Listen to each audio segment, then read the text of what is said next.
The Book of 1 Samuel. Chapter 1. There was a certain man from Ramathaim, a Zuphite, from the hill country of Ephraim, whose name was Elkanah, son of Jeroham, the son of Elihu, the son of Tohu, the son of Zuph, an Ephraimite. He had 2 wives. One was called Hannah, and the other Peninnah. Peninnah had children, but Hannah had none. Year after year this man went up from his town to worship and sacrifice to the Lord Almighty at Shiloh, where Hophni and Phinehas, the 2 sons of Eli, were priests of the Lord. Whenever the day came for Elkanah to sacrifice, he would give portions of the meat to his wife Peninnah and to all her sons and daughters. But to Hannah he gave a double portion, because he loved her, and the Lord had closed her womb. And because the Lord had closed her womb, her rival kept provoking her in order to irritate her. This went on year after year. Whenever Hannah went up to the house of the Lord, her rival provoked her till she wept and would not eat. Elkanah, her husband, would say to her, "Hannah, why are you weeping? Why don't you eat? Why are you downhearted? Don't I mean more to you than 10 sons?" Once when they had finished eating and drinking in Shiloh, Hannah stood up. Now Eli the priest was sitting on a chair by the doorpost of the Lord's temple. In bitterness of soul Hannah wept much and prayed to the Lord. And she made a vow, saying, "O Lord Almighty, if you will only look upon your servant's misery, and remember me, and not forget your servant, but give her a son, then I will give him to the Lord for all the days of his life, and no razor will ever be used on his head." As she kept on praying to the Lord, Eli observed her mouth. Hannah was praying in her heart, and her lips were moving, but her voice was not heard. Eli thought she was drunk, and said to her, "How long will you keep on getting drunk? Get rid of your wine." "Not so, my lord," Hannah replied. "I am a woman who is deeply troubled.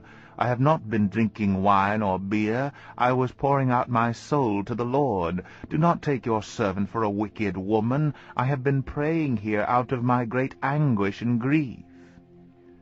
Eli answered, "Go in peace, and may the God of Israel grant you what you have asked of him." She said, "May your servant find favor in your eyes." Then she went her way and ate something, and her face was no longer downcast. Early the next morning they arose and worshipped before the Lord, and then went back to their home at Ramah. Elkanah lay with Hannah his wife, and the Lord remembered her. So in the course of time Hannah conceived and gave birth to a son. She named him Samuel, saying, "Because I asked the Lord for him." When the man Elkanah went up with all his family to offer the annual sacrifice to the Lord and fulfill his vow, Hannah did not go. She said to her husband, "After the boy is weaned, I will take him and present him before the Lord, and he will live there always." "Do what seems best to you," Elkanah her husband told her. "Stay here until you have weaned him, only may the Lord make good his word." So the woman stayed at home and nursed her son until she had weaned him. After he was weaned, she took the boy with her, young as he was, along with a 3-year-old bull, an ephah of flour, and a skin of wine, and brought him to the house of the Lord at Shiloh. When they had slaughtered the bull, they brought the boy to Eli, and she said to him, "As surely as you live, my lord, I am the woman who stood here beside you praying to the Lord. I prayed for this child, and the Lord has granted what I asked of him. So now I give him to the Lord. For his whole life he will be given over to the Lord." And he worshipped the Lord there. 1 Samuel 2. Then Hannah prayed and said, "My heart rejoices in the Lord. In the Lord my horn is lifted high. My mouth boasts over my enemies, for I delight in your deliverance. There is no one holy like the Lord. There is no one beside you. There is no rock like our God. Do not keep talking so proudly, or let your mouth speak such arrogance, for the Lord is a God who knows, and by him deeds are weighed. The bows of the warriors are broken, but those who stumble are armed with strength. Those who are full hire themselves out for food, and those who are hungry hunger no more. She who was barren has borne 7 children, but she who has had many sons pines away. The Lord brings death and makes alive. He brings down to the grave and raises up.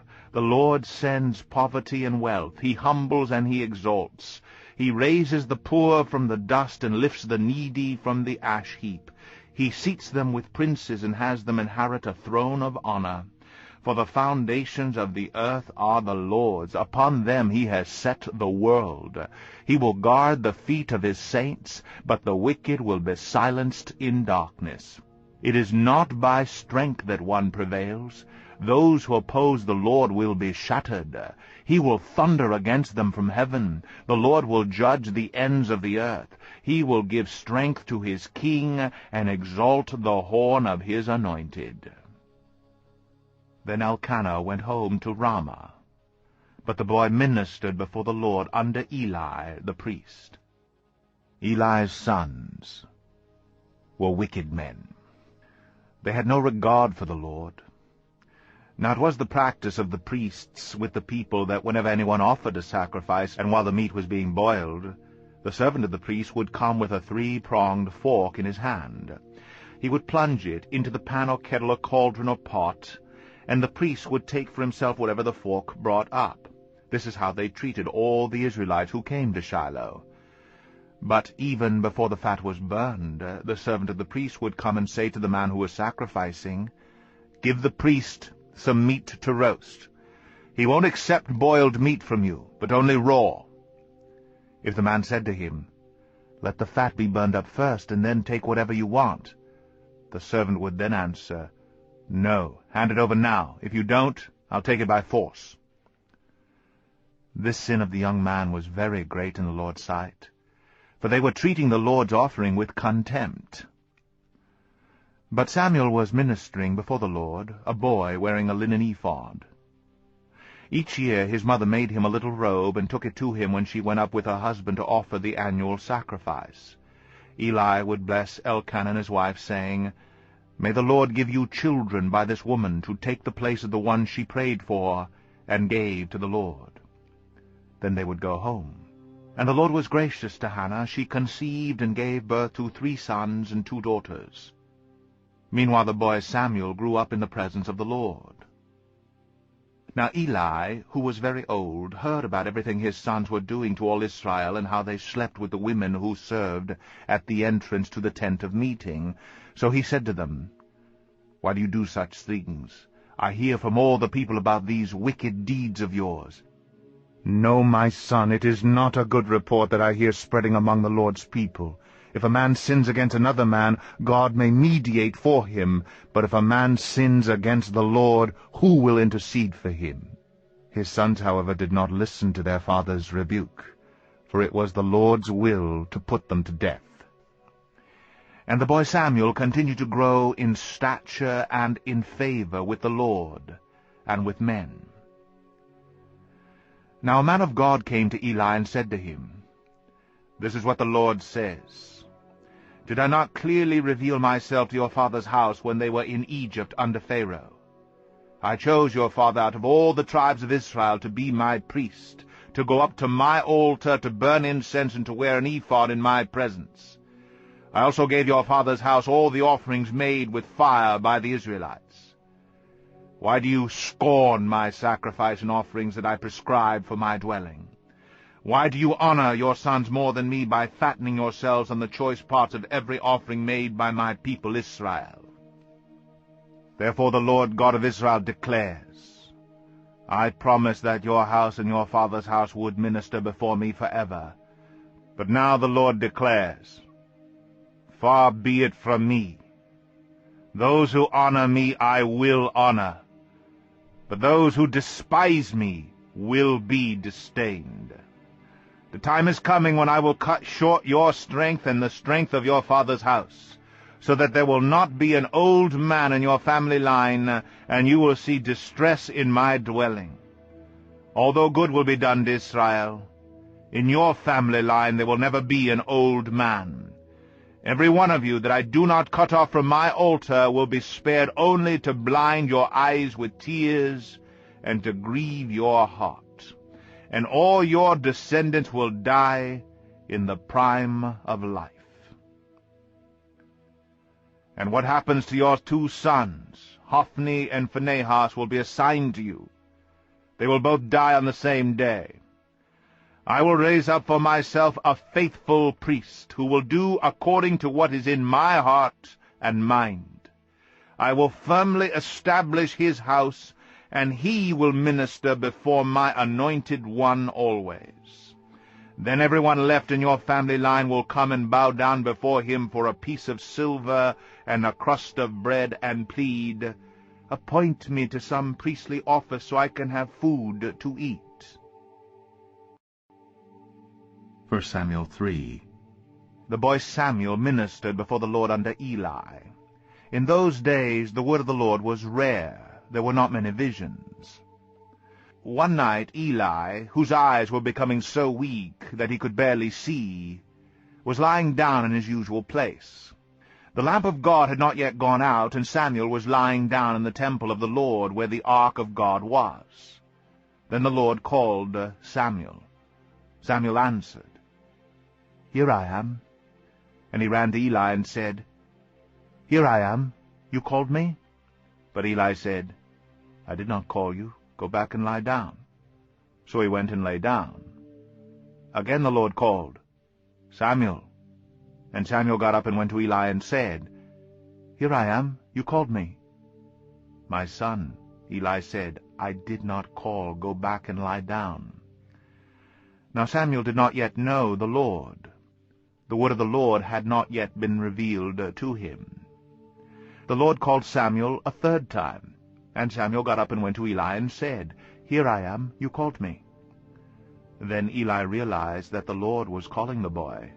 So Eli told Samuel, "Go and lie down, and if he calls you, say, 'Speak, Lord, for your servant is listening.'" So Samuel went and lay down in his place. The Lord came and stood there, calling as at the other times, "Samuel, Samuel." Then Samuel said, "Speak, for your servant is listening." And the Lord said to Samuel, "See, I am about to do something in Israel that will make the ears of everyone who hears of it tingle. At that time I will carry out against Eli everything I spoke against his family from beginning to end. For I told him that I would judge his family forever because of the sin he knew about. His sons made themselves contemptible, and he failed to restrain them. Therefore I swore to the house of Eli, the guilt of Eli's house will never be atoned for by sacrifice or offering." Samuel lay down until morning, and then opened the doors of the house of the Lord. He was afraid to tell Eli the vision, but Eli called him and said, "Samuel, my son." Samuel answered, "Here I am." "What was it he said to you?" Eli asked. "Do not hide it from me.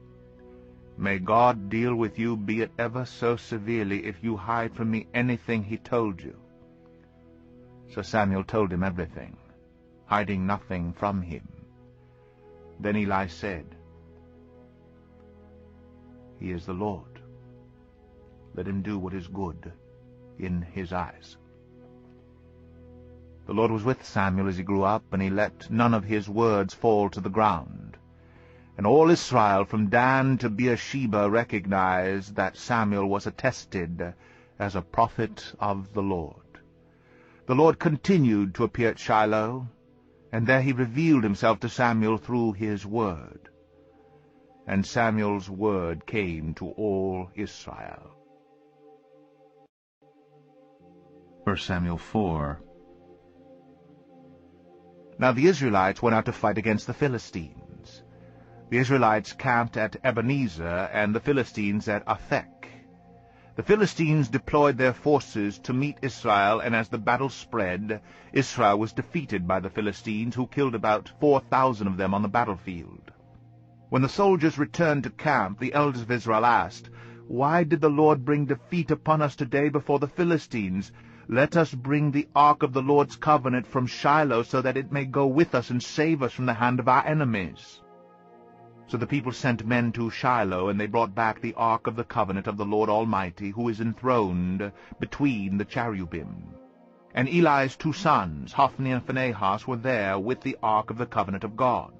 When the ark of the Lord's covenant came into the camp, all Israel raised such a great shout that the ground shook. Hearing the uproar, the Philistines asked, "What's all this shouting in the Hebrew camp?" When they learned that the ark of the Lord had come into the camp, the Philistines were afraid. "A god has come into the camp," they said. "We're in trouble. Nothing like this has happened before. Woe to us! Who will deliver us from the hand of these mighty gods? They are the gods who struck the Egyptians with all kinds of plagues in the desert. Be strong, Philistines, be men, or you'll be subject to the Hebrews as they have been to you. Be men and fight." So the Philistines fought, and the Israelites were defeated, and every man fled to his tent. The slaughter was very great. Israel lost 30,000 foot soldiers. The ark of God was captured, and Eli's 2 sons, Hophni and Phinehas, died. That same day a Benjamite ran from the battle line and went to Shiloh, his clothes torn and dust on his head. When he arrived, there was Eli sitting on his chair by the side of the road watching, because his heart feared for the ark of God. When the man entered the town and told what had happened, the whole town sent up a cry. Eli heard the outcry and asked, "What is the meaning of this uproar?" The man hurried over to Eli, who was 98 years old and whose eyes were set so that he could not see. He told Eli, "I've just come from the battle line. I fled from it this very day." Eli asked, "What happened, my son?" The man who brought the news replied, "Israel fled before the Philistines, and the army has suffered heavy losses. Also your 2 sons, Hophni and Phinehas, are dead, and the ark of God has been captured." When he mentioned the ark of God, Eli fell backward off his chair by the side of the gate. His neck was broken, and he died, for he was an old man and heavy. He had led Israel 40 years. His daughter-in-law, the wife of Phinehas, was pregnant and near the time of delivery. When she heard the news that the ark of God had been captured and that her father-in-law and her husband were dead, she went into labor and gave birth, but was overcome by her labor pains. As she was dying, the women attending her said, "Don't despair, you have given birth to a son." But she did not respond or pay any attention. She named the boy Ichabod, saying, "The glory has departed from Israel." Because of the capture of the ark of God and the deaths of her father-in-law and her husband, she said, "The glory has departed from Israel, for the ark of God has been captured." 1 Samuel 5. After the Philistines had captured the ark of God, they took it from Ebenezer to Ashdod. Then they carried the ark into Dagon's temple, and set it beside Dagon. When the people of Ashdod rose early the next day, there was Dagon, fallen on his face on the ground before the ark of the Lord. They took Dagon and put him back in his place. But the following morning when they rose, there was Dagon, fallen on his face on the ground before the ark of the Lord. His head and hands had been broken off, and were lying on the threshold, only his body remained. That is why to this day neither the priests of Dagon nor any others who enter Dagon's temple at Ashdod step on the threshold. The Lord's hand was heavy upon the people of Ashdod and its vicinity. He brought devastation upon them and afflicted them with tumors. When the men of Ashdod saw what was happening, they said, "The ark of God of Israel must not stay here with us, because his hand is heavy upon us and upon Dagon our God."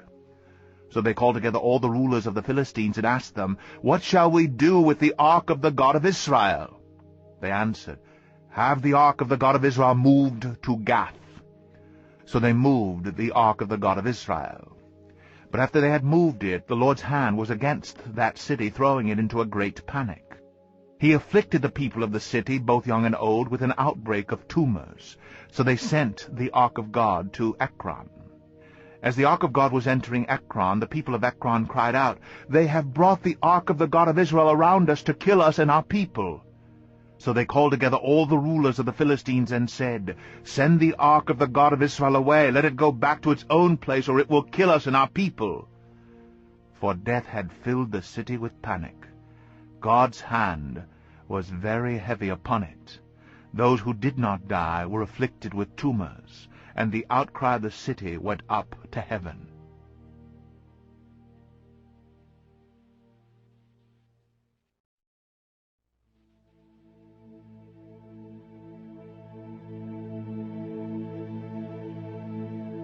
First Samuel 6. When the ark of the Lord had been in Philistine territory 7 months, the Philistines called for the priests and the diviners and said, "What shall we do with the ark of the Lord? Tell us how we should send it back to its place." They answered, "If you return the ark of the God of Israel, do not send it away empty, but by all means send a guilt offering to him. Then you will be healed, and you will know why his hand has not been lifted from you."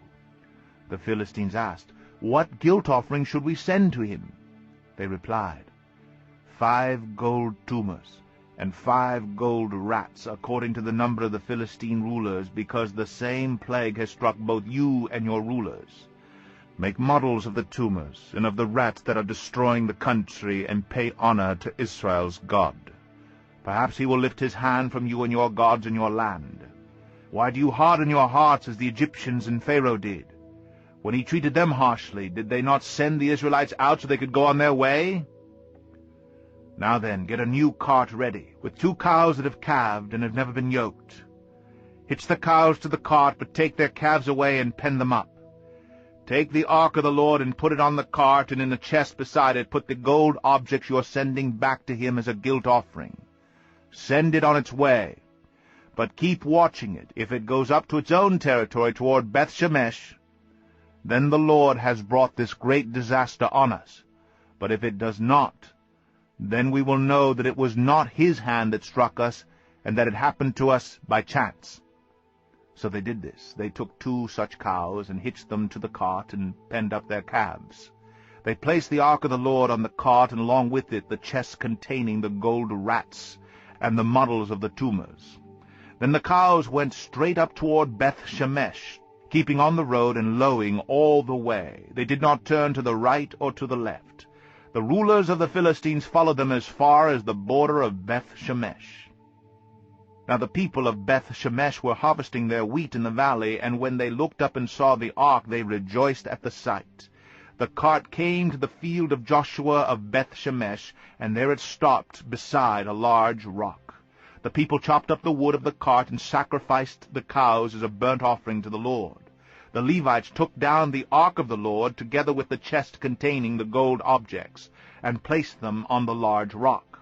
On that day the people of Beth-Shemesh offered burnt offerings and made sacrifices to the Lord.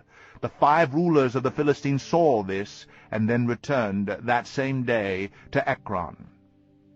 These are the gold tumors the Philistines sent as a guilt offering to the Lord, 1 each for Ashdod, Gaza, Ashkelon, Gath, and Ekron.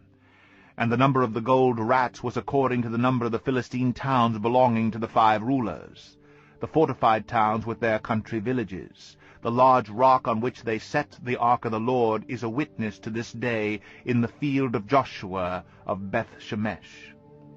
But God struck down some of the men of Beth-Shemesh, putting 70 of them to death, because they had looked into the ark of the Lord. The people mourned because of the heavy blow the Lord had dealt them, and the men of Beth-Shemesh asked, "Who can stand in the presence of the Lord, this holy God? To whom will the ark go up from here?" Then they sent messengers to the people of Kiriath-Jearim, saying, "The Philistines have returned the ark of the Lord. Come down and take it up to your place." 1 Samuel 7.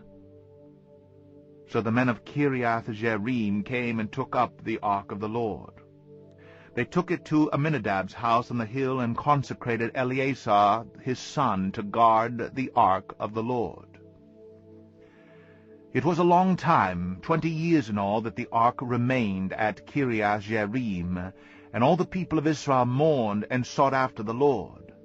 And Samuel said to the whole house of Israel, "If you are returning to the Lord with all your hearts, then rid yourselves of the foreign gods and the Ashtoreths, and commit yourselves to the Lord and serve him only, and he will deliver you out of the hand of the Philistines." So the Israelites put away their Baals and the Ashtoreths, and served the Lord only. Then Samuel said, "Assemble all Israel at Mizpah, and I will intercede with the Lord for you." When they had assembled at Mizpah, they drew water and poured it out before the Lord. On that day they fasted, and there they confessed, "We have sinned against the Lord." And Samuel was leader of Israel at Mizpah. When the Philistines heard that Israel had assembled at Mizpah, the rulers of the Philistines came up to attack them, and when the Israelites heard of it, they were afraid because of the Philistines.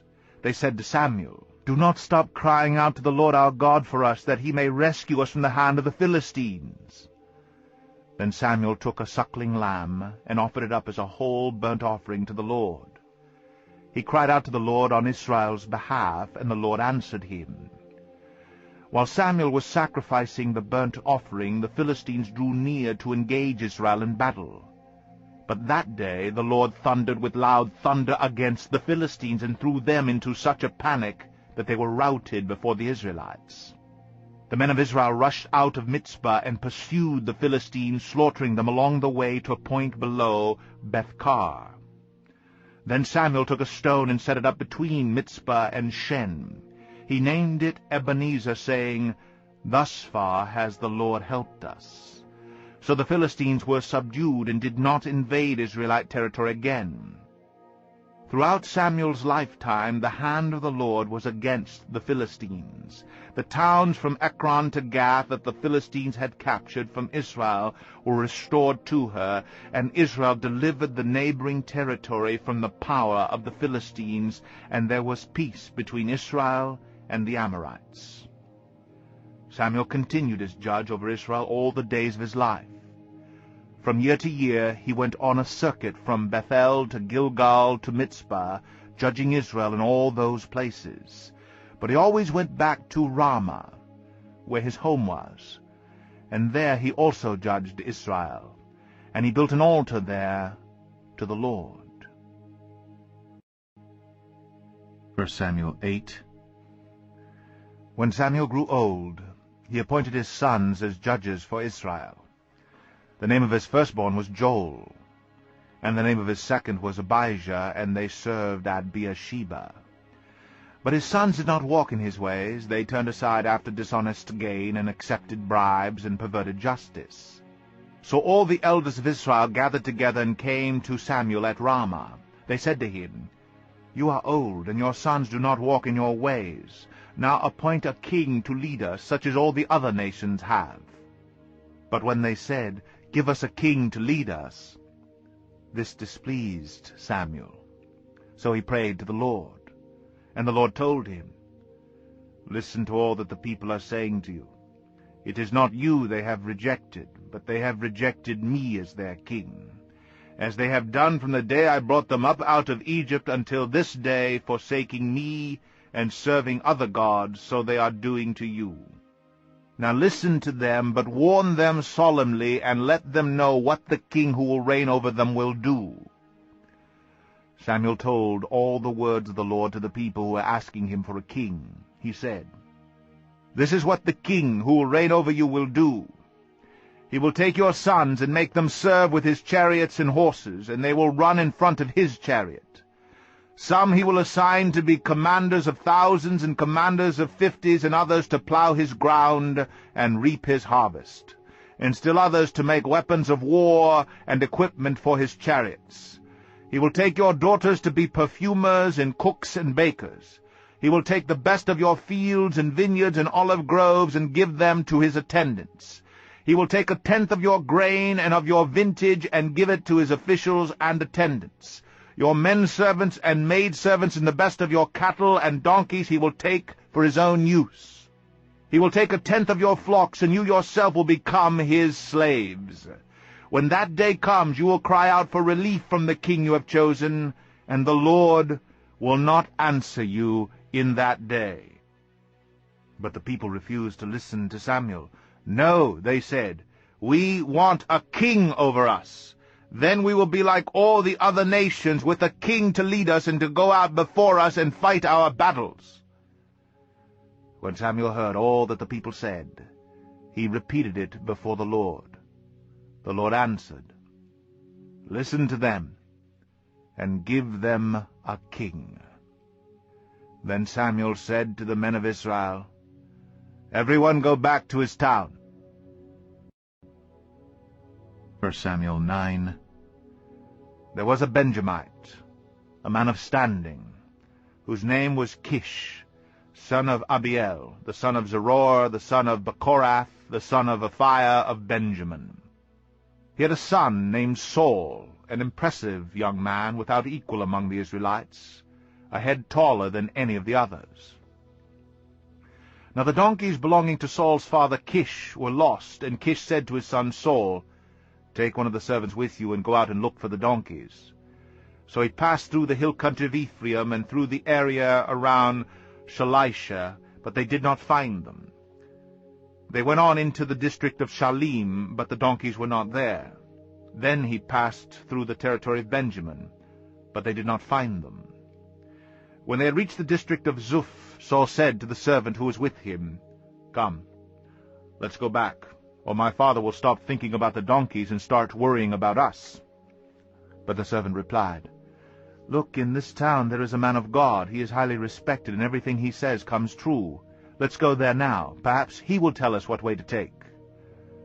Saul said to his servant, "If we go, what can we give the man? The food in our sacks is gone. We have no gift to take to the man of God. What do we have?" The servant answered him again. "Look," he said, "I have 1/4 of a shekel of silver. I will give it to the man of God, so that he will tell us what way to take." Formerly in Israel, if a man went to inquire of God, he would say, "Come, let us go to the seer," because the prophet of today used to be called a seer. "Good," Saul said to his servant. "Come, let's go." So they set out for the town where the man of God was. As they were going up the hill to the town, they met some girls coming out to draw water, and they asked them, "Is the seer here?" "He is," they answered. "He's ahead of you. Hurry now, he has just come to our town today, for the people have a sacrifice at the high place. As soon as you enter the town, you will find him before he goes up to the high place to eat. The people will not begin eating until he comes, because he must bless the sacrifice. Afterward, those who are invited will eat. Go up now. You should find him about this time." They went up to the town, and as they were entering it, there was Samuel coming toward them on his way up to the high place. Now the day before Saul came, the Lord had revealed this to Samuel. "About this time tomorrow I will send you a man from the land of Benjamin. Anoint him leader over my people Israel. He will deliver my people from the hand of the Philistines. I have looked upon my people, for their cry has reached me." When Samuel caught sight of Saul, the Lord said to him, "This is the man I spoke to you about. He will govern my people." Saul approached Samuel in the gateway and asked, "Would you please tell me where the seer's house is?" "I am the seer," Samuel replied. "Go up ahead of me to the high place. For today you are to eat with me, and in the morning I will let you go and will tell you all that is in your heart. As for the donkeys you lost 3 days ago, do not worry about them. They've been found. And to whom is all the desire of Israel turned, if not to you and all your father's family?" Saul answered, "But am I not a Benjamite from the smallest tribe of Israel? And is not my clan the least of all the clans of the tribe of Benjamin? Why do you say such a thing to me?" Then Samuel brought Saul and his servant into the hall and seated them at the head of those who were invited, about 30 in number. Samuel said to the cook, "Bring the piece of meat I gave you, the one I told you to lay aside." So the cook took up the leg with what was on it and set it in front of Saul. Samuel said, "Here is what has been kept for you. Eat, because it was set aside for you for this occasion from the time I said, 'I have invited guests.'" And Saul dined with Samuel that day. After they came down from the high place to the town, Samuel talked with Saul on the roof of his house. They rose about daybreak, and Samuel called to Saul on the roof, "Get ready, and I will send you on your way." When Saul got ready, he and Samuel went outside together. As they were going down to the edge of the town, Samuel said to Saul, "Tell the servant to go on ahead of us." And the servant did so. "But you stay here a while, so that I may give you a message from God." 1 Samuel 10. Then Samuel took a flask of oil and poured it on Saul's head and kissed him, saying, "Has not the Lord anointed you leader over his inheritance? When you leave me today, you will meet 2 men near Rachel's tomb at Zelzah on the border of Benjamin. They will say to you, 'The donkeys you set out to look for have been found.' And now your father has stopped thinking about them and is worrying about you. He is asking, 'What shall I do about my son?' Then you will go on from there until you reach the great tree of Tabor. 3 men going up to God at Bethel will meet you there. One will be carrying 3 young goats, another 3 loaves of bread, and another a skin of wine. They will greet you and offer you 2 loaves of bread, which you will accept from them. After that you will go to Gibeah of God, where there is a Philistine outpost. As you approach the town, you will meet a procession of prophets coming down from the high place, with lyres, tambourines, flutes, and harps being played before them, and they will be prophesying.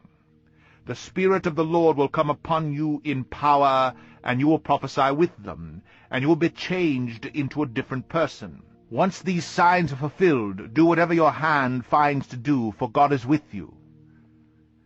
Go down ahead of me to Gilgal. I will surely come down to you to sacrifice burnt offerings and fellowship offerings. But you must wait 7 days until I come to you and tell you what you are to do."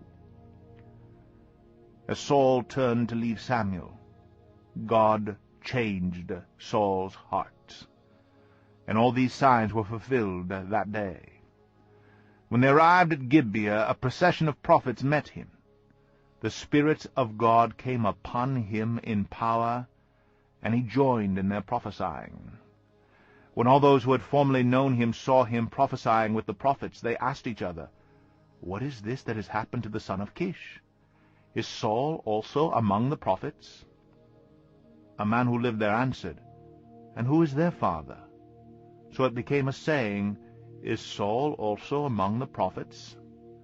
After Saul stopped prophesying, he went to the high place. Now Saul's uncle asked him and his servant, "Where have you been?" "Looking for the donkeys," he said. "But when we saw that they were not to be found, we went to Samuel." Saul's uncle said, "Tell me what Samuel said to you." Saul replied, "He assured us that the donkeys had been found." But he did not tell his uncle what Samuel had said about the kingship. Samuel summoned the people of Israel to the Lord at Mizpah, and said to them, "This is what the Lord, the God of Israel, says. I brought Israel up out of Egypt, and I delivered you from the power of Egypt and all the kingdoms that oppressed you. But you have now rejected your God, who saves you out of all your calamities and distresses, and you have said, 'No, set a king over us.' So now present yourselves before the Lord by your tribes and clans." When Samuel brought all the tribes of Israel near, the tribe of Benjamin was chosen. Then he brought forward the tribe of Benjamin clan by clan, and Matri's clan was chosen. Finally, Saul, son of Kish, was chosen. But when they looked for him, he was not to be found. So they inquired further of the Lord, "Has the man come here yet?" And the Lord said, "Yes, He has hidden himself among the baggage." They ran and brought him out, and as he stood among the people, he was a head taller than any of the others. Samuel said to all the people, "Do you see the man the Lord has chosen? There is no one like him among all the people." Then the people shouted, "Long live the king!" Samuel explained to the people the regulations of the kingship. He wrote them down on a scroll and deposited it before the Lord. Then Samuel dismissed the people, each to his own home. Saul also went to his home in Gibeah, accompanied by valiant men, whose hearts God had touched. But some troublemakers said, "How can this fellow save us?" They despised him, and brought him no gifts. But Saul kept silent. 1 Samuel 11. Nahash the Ammonite went up and besieged Jabesh-Gilead. And all the men of Jabesh said to him, "Make a treaty with us, and we will be subject to you." But Nahash the Ammonite replied, "I will make a treaty with you only on the condition that I gouge out the right eye of every one of you, and so bring disgrace on all Israel." The elders of Jabesh said to him, "Give us 7 days so we can send messengers throughout Israel. If no one comes to rescue us, we will surrender to you."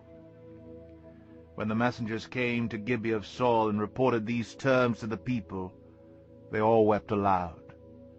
Just then Saul was returning from the fields behind his oxen, and he asked, "What is wrong with the people? Why are they weeping?" Then they repeated to him what the men of Jabesh had said. When Saul heard their words, the Spirit of God came upon him in power, and he burned with anger.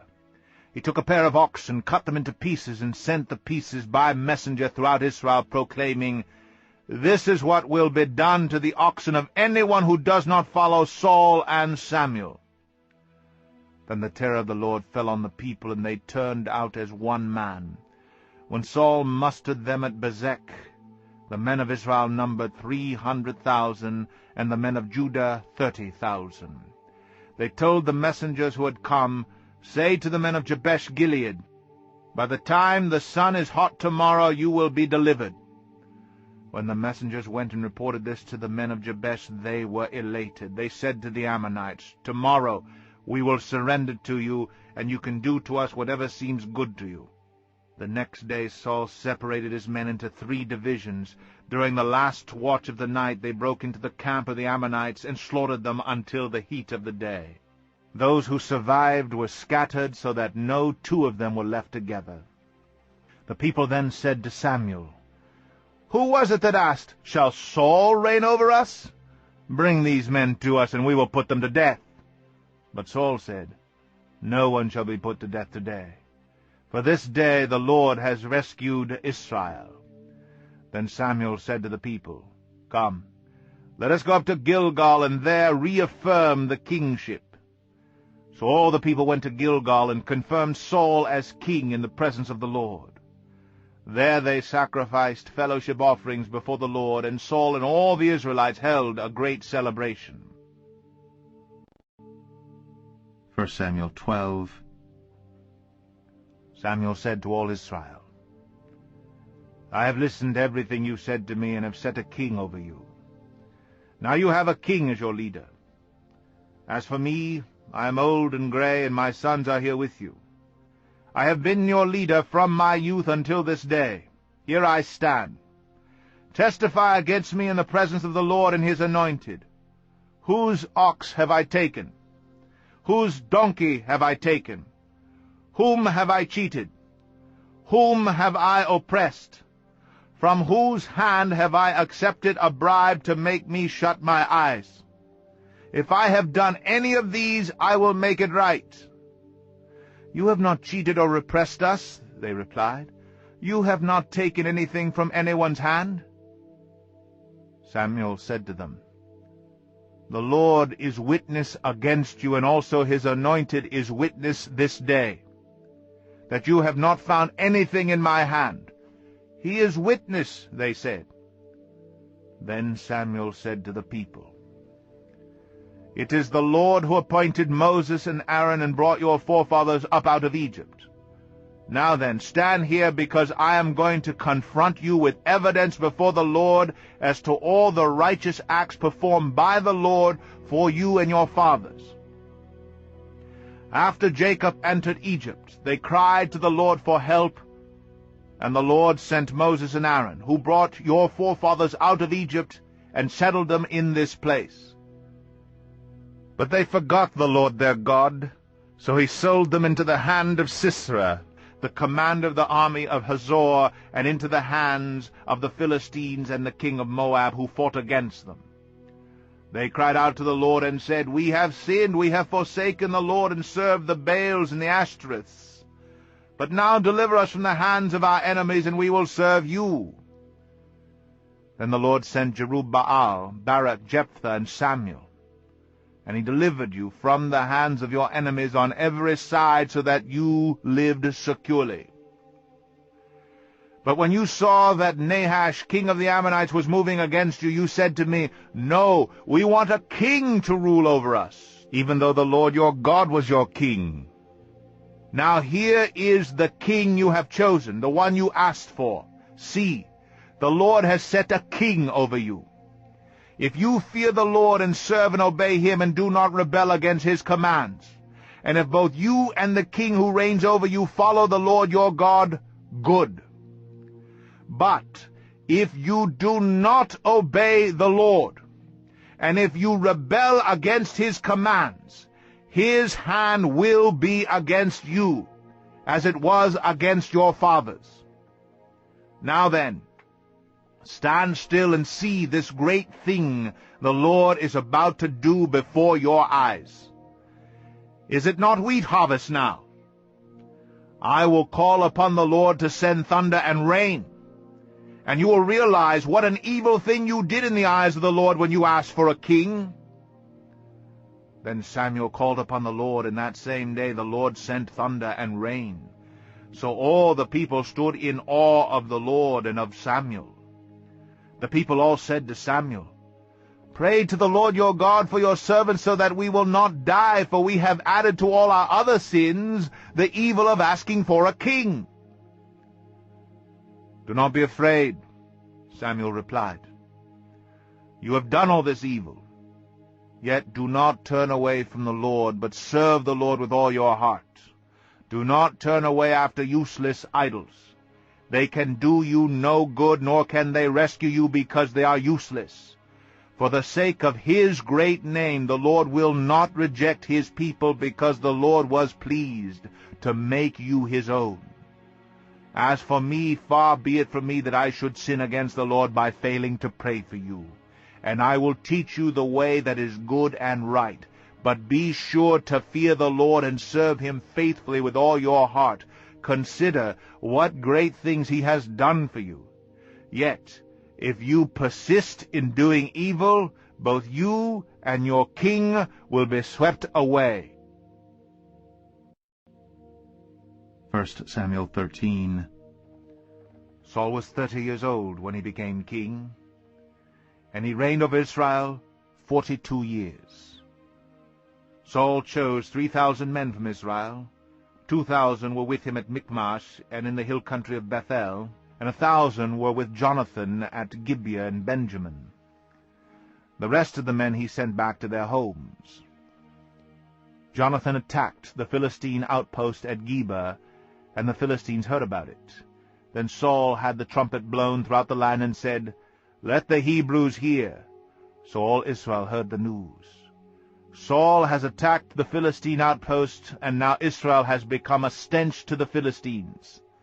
And the people were summoned to join Saul at Gilgal. The Philistines assembled to fight Israel with 3,000 chariots, 6,000 charioteers, and soldiers as numerous as the sand on the seashore. They went up and camped at Michmash east of Bethaven. When the men of Israel saw that their situation was critical and that their army was hard-pressed, they hid in caves and thickets among the rocks and in pits and cisterns.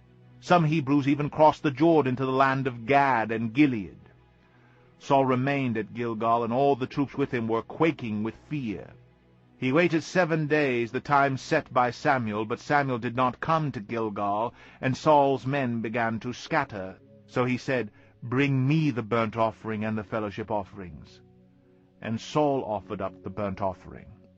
Just as he finished making the offering, Samuel arrived, and Saul went out to greet him. "What have you done?" asked Samuel. Saul replied, "When I saw that the men were scattering, and that you did not come at the set time, and that the Philistines were assembling at Michmash, I thought, Now the Philistines will come down against me at Gilgal, and I have not sought the Lord's favor. So I felt compelled to offer the burnt offering." "You acted foolishly," Samuel said. "You have not kept the command the Lord your God gave you. If you had, he would have established your kingdom over Israel for all time. But now your kingdom will not endure. The Lord has sought out a man after his own heart, and appointed him leader of his people, because you have not kept the Lord's command." Then Samuel left Gilgal, and went up to Gibeah in Benjamin, and Saul counted the men who were with him. They numbered about 600. Saul and his son Jonathan and the men with him were staying in Gibeah in Benjamin, while the Philistines camped at Michmash. Raiding parties went out from the Philistine camp in 3 detachments. One turned toward Ophrah in the vicinity of Shual, another toward Beth-horon, and the third toward the borderland overlooking the valley of Zeboim, facing the desert. Not a blacksmith could be found in the whole land of Israel, because the Philistines had said, "Otherwise the Hebrews will make swords or spears." So all Israel went down to the Philistines to have their plowshares, mattocks, axes, and sickles sharpened. The price was 2/3 of a shekel for sharpening plowshares and mattocks, and 1/3 of a shekel for sharpening forks and axes, and for repointing goads. So on the day of the battle not a soldier with Saul and Jonathan had a sword or spear in his hand. Only Saul and his son Jonathan had them. 1 Samuel 14. Now a detachment of Philistines had gone out to the pass at Michmash. One day Jonathan, son of Saul, said to the young men bearing his armor, "Come, let's go over to the Philistine outpost on the other side," but he did not tell his father. Saul was staying on the outskirts of Gibeah, under the pomegranate tree at Migron. With him were about 600 men, among whom was Ahijah, who was wearing an ephod. He was the son of Ichabod's brother Ahitub, son of Phinehas, the son of Eli, the Lord's priest in Shiloh. No one was aware that Jonathan had left. On each side of the pass that Jonathan intended to cross to reach the Philistine outpost was a cliff. One was called Bozez, and the other Seneh. One cliff stood to the north toward Michmash, the other to the south toward Gibeah.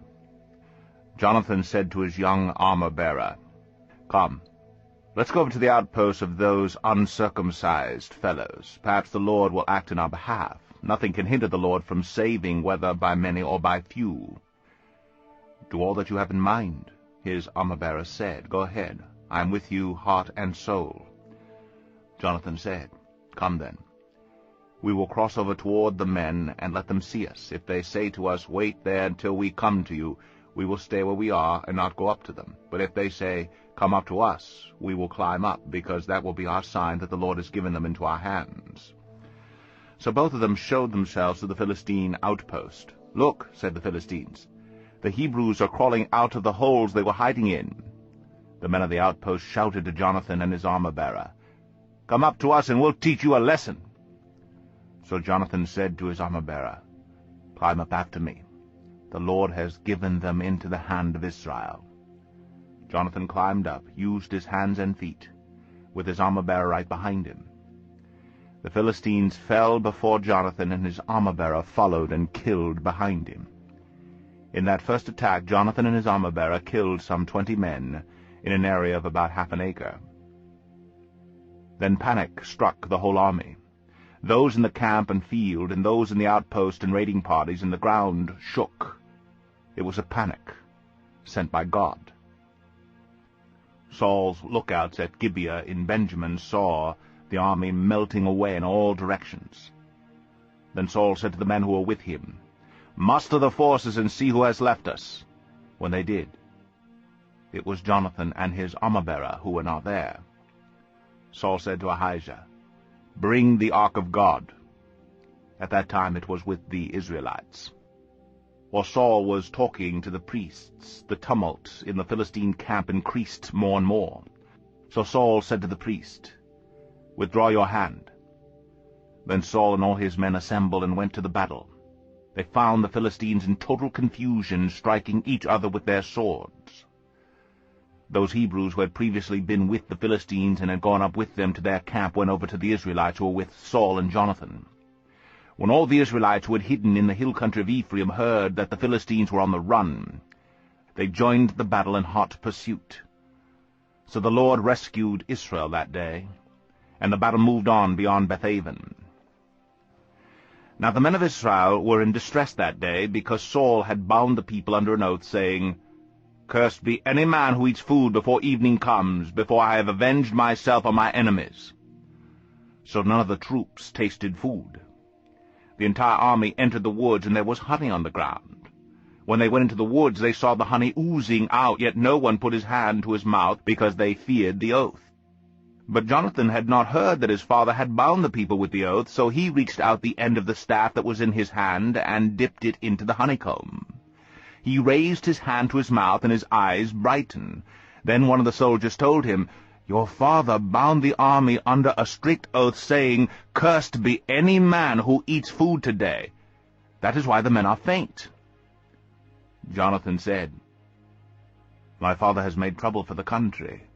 See how my eyes brightened when I tasted a little of this honey? How much better it would have been if the men had eaten today some of the plunder they took from their enemies. Would not the slaughter of the Philistines have been even greater?" That day, after the Israelites had struck down the Philistines from Michmash to Aijalon, they were exhausted. They pounced on the plunder, and taking sheep, cattle, and calves, they butchered them on the ground and ate them together with the blood. Then someone said to Saul, "Look, the men are sinning against the Lord by eating meat that has blood in it." "You have broken faith," he said. "Roll a large stone over here at once." Then he said, "Go out among the men and tell them, 'Each of you bring me your cattle and sheep and slaughter them here and eat them. Do not sin against the Lord by eating meat with blood still in it.'" So everyone brought his ox that night and slaughtered it there. Then Saul built an altar to the Lord. It was the first time he had done this. Saul said, "Let us go down after the Philistines by night and plunder them till dawn, and let us not leave one of them alive." "Do whatever seems best to you," they replied. But the priest said, "Let us inquire of God here." So Saul asked God, "Shall I go down after the Philistines? Will you give them into Israel's hand?" But God did not answer him that day. Saul therefore said, "Come here, all of you who are leaders of the army, and let us find out what sin has been committed today. As surely as the Lord who rescues Israel lives, even if it lies with my son Jonathan, he must die." But not one of the men said a word. Saul then said to all the Israelites, "You stand over there. I and Jonathan my son will stand over here." "Do what seems best to you," the men replied. Then Saul prayed to the Lord, the God of Israel, "Give me the right answer." And Jonathan and Saul were taken by lot, and the men were cleared. Saul said, "Cast the lot between me and Jonathan my son." And Jonathan was taken. Then Saul said to Jonathan, "Tell me, what have you done?" So Jonathan told him, "I merely tasted a little honey with the end of my staff, and now must I die?" Saul said, "May God deal with me, be it ever so severely, if you do not die, Jonathan." But the men said to Saul, "Should Jonathan die? He who has brought about this great deliverance in Israel? Never! As surely as the Lord lives, not a hair of his head will fall to the ground, for he did this today with God's help." So the men rescued Jonathan, and he was not put to death. Then Saul stopped pursuing the Philistines, and they withdrew to their own land. After Saul had assumed rule over Israel, he fought against their enemies on every side: Moab, the Ammonites, Edom, the kings of Zobah, and the Philistines. Wherever he turned, he inflicted punishment on them. He fought valiantly and defeated the Amalekites, delivering Israel from the hands of those who had plundered them. Saul's sons were Jonathan, Ishvi, and Malchi-Shua. The name of his older daughter was Merab, and that of the younger was Michal. His wife's name was Ahinoam, daughter of Ahimaaz. The name of the commander of Saul's army was Abner, son of Ner, and Ner was Saul's uncle. Saul's father Kish and Abner's father Ner were sons of Abiel.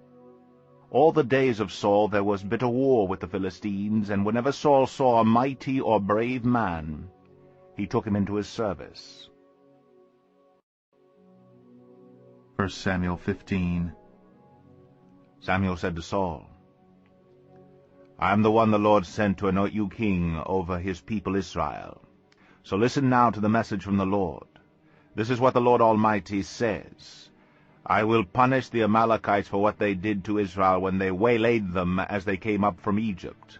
Now go, attack the Amalekites and totally destroy everything that belongs to them. Do not spare them. Put to death men and women, children and infants, cattle and sheep, camels and donkeys. So Saul summoned the men and mustered them at Telaim, 200,000 foot soldiers and 10,000 men from Judah. Saul went to the city of Amalek and set an ambush in the ravine. Then he said to the Kenites, Go away, leave the Amalekites, so that I do not destroy you along with them, for you showed kindness to all the Israelites when they came up out of Egypt. So the Kenites moved away from the Amalekites. Then Saul attacked the Amalekites all the way from Havilah to Shur to the east of Egypt. He took Agag, king of the Amalekites, alive, and all his people he totally destroyed with the sword. But Saul and the army spared Agag, and the best of the sheep and cattle, the fat calves and lambs, everything that was good. These they were unwilling to destroy completely, but everything that was despised and weak they totally destroyed. Then the word of the Lord came to Samuel. I am grieved that I have made Saul king, because he has turned away from me and has not carried out my instructions. Samuel was troubled, and he cried out to the Lord all that night. Early in the morning Samuel got up and went to meet Saul, but he was told, Saul has gone to Carmel. There he has set up a monument in his own honor, and has turned and gone on down to Gilgal. When Samuel reached him, Saul said, The Lord bless you. I have carried out the Lord's instructions. But Samuel said, What then is this bleating of sheep in my ears? What is this lowing of cattle that I hear? Saul answered, The soldiers brought them from the Amalekites. They spared the best of the sheep and cattle to sacrifice to the Lord your God, but we totally destroyed the rest. Stop, Samuel said to Saul. Let me tell you what the Lord said to me last night. Tell me, Saul replied. Samuel said, Although you were once small in your own eyes, did you not become the head of the tribes of Israel? The Lord anointed you king over Israel, and he sent you on a mission, saying, Go, and completely destroy those wicked people, the Amalekites. Make war on them until you have wiped them out. Why did you not obey the Lord? Why did you pounce on the plunder and do evil in the eyes of the Lord? But I did obey the Lord, Saul said. I went on the mission the Lord assigned to me. I completely destroyed the Amalekites and brought back Agag their king. The soldiers took sheep and cattle from the plunder, the best of what was devoted to God, in order to sacrifice them to the Lord your God at Gilgal. But Samuel replied, Does the Lord delight in burnt offerings and sacrifices as much as in obeying the voice of the Lord? To obey is better than sacrifice, and to heed is better than the fat of rams. For rebellion is like the sin of divination, and arrogance like the evil of idolatry. Because you have rejected the word of the Lord, he has rejected you as king. Then Saul said to Samuel, I have sinned. I have violated the Lord's command and your instructions. I was afraid of the people, and so I gave in to them. Now I beg you, forgive my sin, and come back with me so I may worship the Lord. But Samuel said to him, I will not go back with you. You have rejected the word of the Lord, and the Lord has rejected you as king over Israel." As Samuel turned to leave, Saul caught hold of the hem of his robe, and it tore. Samuel said to him, "The Lord has torn the kingdom of Israel from you today, and has given it to one of your neighbors, to one better than you. He who is the glory of Israel does not lie or change his mind, for he is not a man that he should change his mind." Saul replied, "I have sinned. But please honor me before the elders of my people and before Israel. Come back with me so that I may worship the Lord your God." So Samuel went back with Saul, and Saul worshipped the Lord. Then Samuel said, "Bring me Agag, king of the Amalekites." Agag came to him confidently, thinking, "Surely the bitterness of death is past."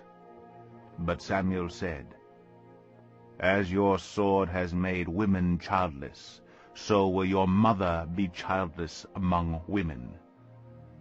And Samuel put Agag to death before the Lord at Gilgal. Then Samuel left for Ramah, but Saul went up to his home in Gibeah of Saul. Until the day Samuel died, he did not go to see Saul again, though Samuel mourned for him. And the Lord was grieved that he had made Saul king over Israel.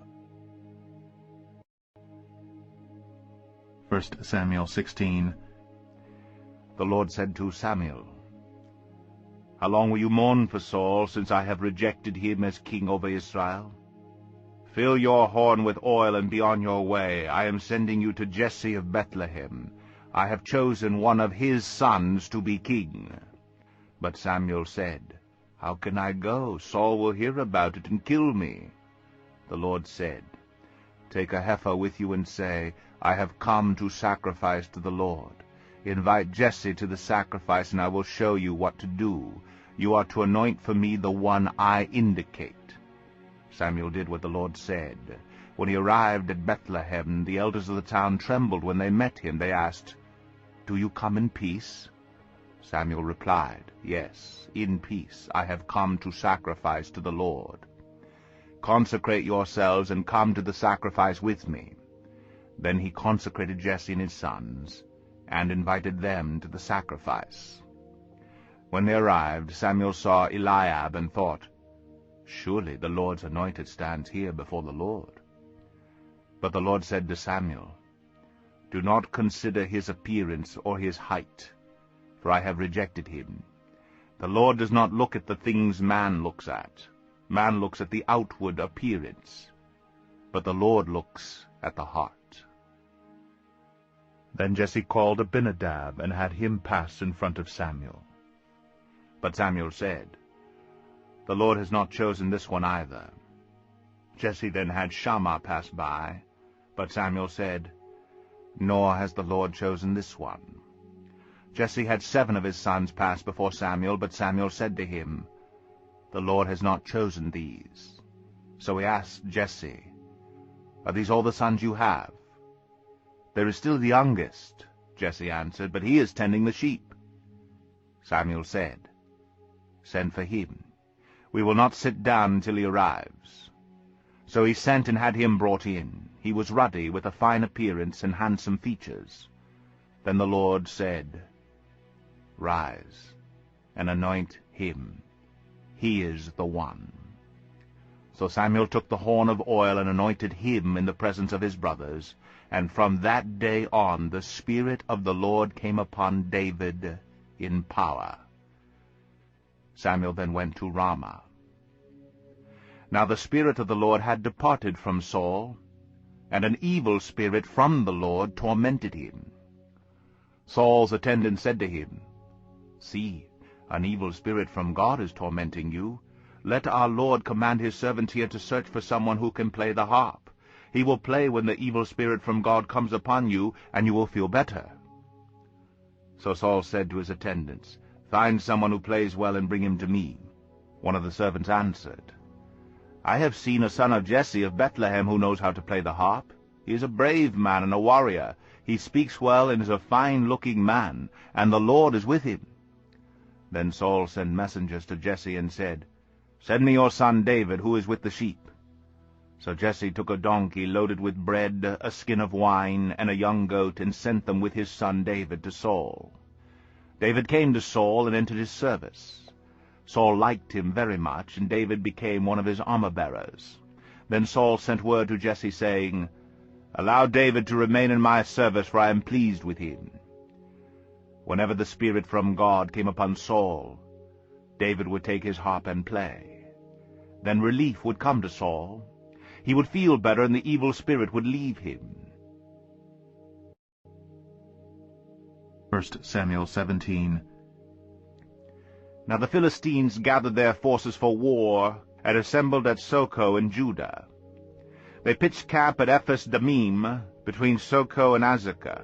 Saul and the Israelites assembled and camped in the valley of Elah, and drew up their battle line to meet the Philistines. The Philistines occupied one hill, and the Israelites another, with the valley between them. A champion named Goliath, who was from Gath, came out of the Philistine camp. He was over 9 feet tall. He had a bronze helmet on his head and wore a coat of scale armor of bronze weighing 5,000 shekels. On his legs he wore bronze greaves, and a bronze javelin was slung on his back. His spear shaft was like a weaver's rod, and its iron point weighed 600 shekels. His shield-bearer went ahead of him. Goliath stood and shouted to the ranks of Israel, "Why do you come out and line up for battle? Am I not a Philistine, and are you not the servants of Saul? Choose a man and have him come down to me. If he is able to fight and kill me, we will become your subjects. But if I overcome him and kill him, you will become our subjects and serve us." Then the Philistine said, "This day I defy the ranks of Israel. Give me a man, and let us fight each other." On hearing the Philistines' words, Saul and all the Israelites were dismayed and terrified. Now David was the son of an Ephrathite named Jesse, who was from Bethlehem in Judah. Jesse had 8 sons, and in Saul's time he was old and well advanced in years. Jesse's 3 oldest sons had followed Saul to the war. The firstborn was Eliab, the second Abinadab, and the third Shammah. David was the youngest. The 3 oldest followed Saul, but David went back and forth from Saul to tend his father's sheep at Bethlehem. For 40 days the Philistine came forward every morning and evening and took his stand. Now Jesse said to his son David, "Take this ephah of roasted grain and these 10 loaves of bread for your brothers, and hurry to their camp. Take along these 10 cheeses to the commander of their unit. See how your brothers are, and bring back some assurance from them. They are with Saul and all the men of Israel in the valley of Elah, fighting against the Philistines." Early in the morning David left the flock with a shepherd, loaded up, and set out as Jesse had directed. He reached the camp as the army was going out to its battle positions, shouting the war cry. Israel and the Philistines were drawing up their lines, facing each other. David left his things with the keeper of supplies, ran to the battle lines, and greeted his brothers. As he was talking with them, Goliath, the Philistine champion from Gath, stepped out from his lines and shouted his usual defiance. And David heard it. When the Israelites saw the man, they all ran from him in great fear. Now the Israelites had been saying, "Do you see how this man keeps coming out? He comes out to defy Israel. The king will give great wealth to the man who kills him. He will also give him his daughter in marriage, and will exempt his father's family from taxes in Israel." David asked the men standing near him, "What will be done for the man who kills this Philistine and removes this disgrace from Israel? Who is this uncircumcised Philistine that he should defy the armies of the living God?" They repeated to him what they had been saying, and told him, "This is what will be done for the man who kills him." When Eliab, David's oldest brother, heard him speaking with the men, he burned with anger at him and asked, "Why have you come down here? And with whom did you leave those few sheep in the desert?" I know how conceited you are and how wicked your heart is. You came down only to watch the battle. Now what have I done?" said David. "Can't I even speak?" He then turned away to someone else and brought up the same matter, and the men answered him as before. What David said was overheard and reported to Saul, and Saul sent for him.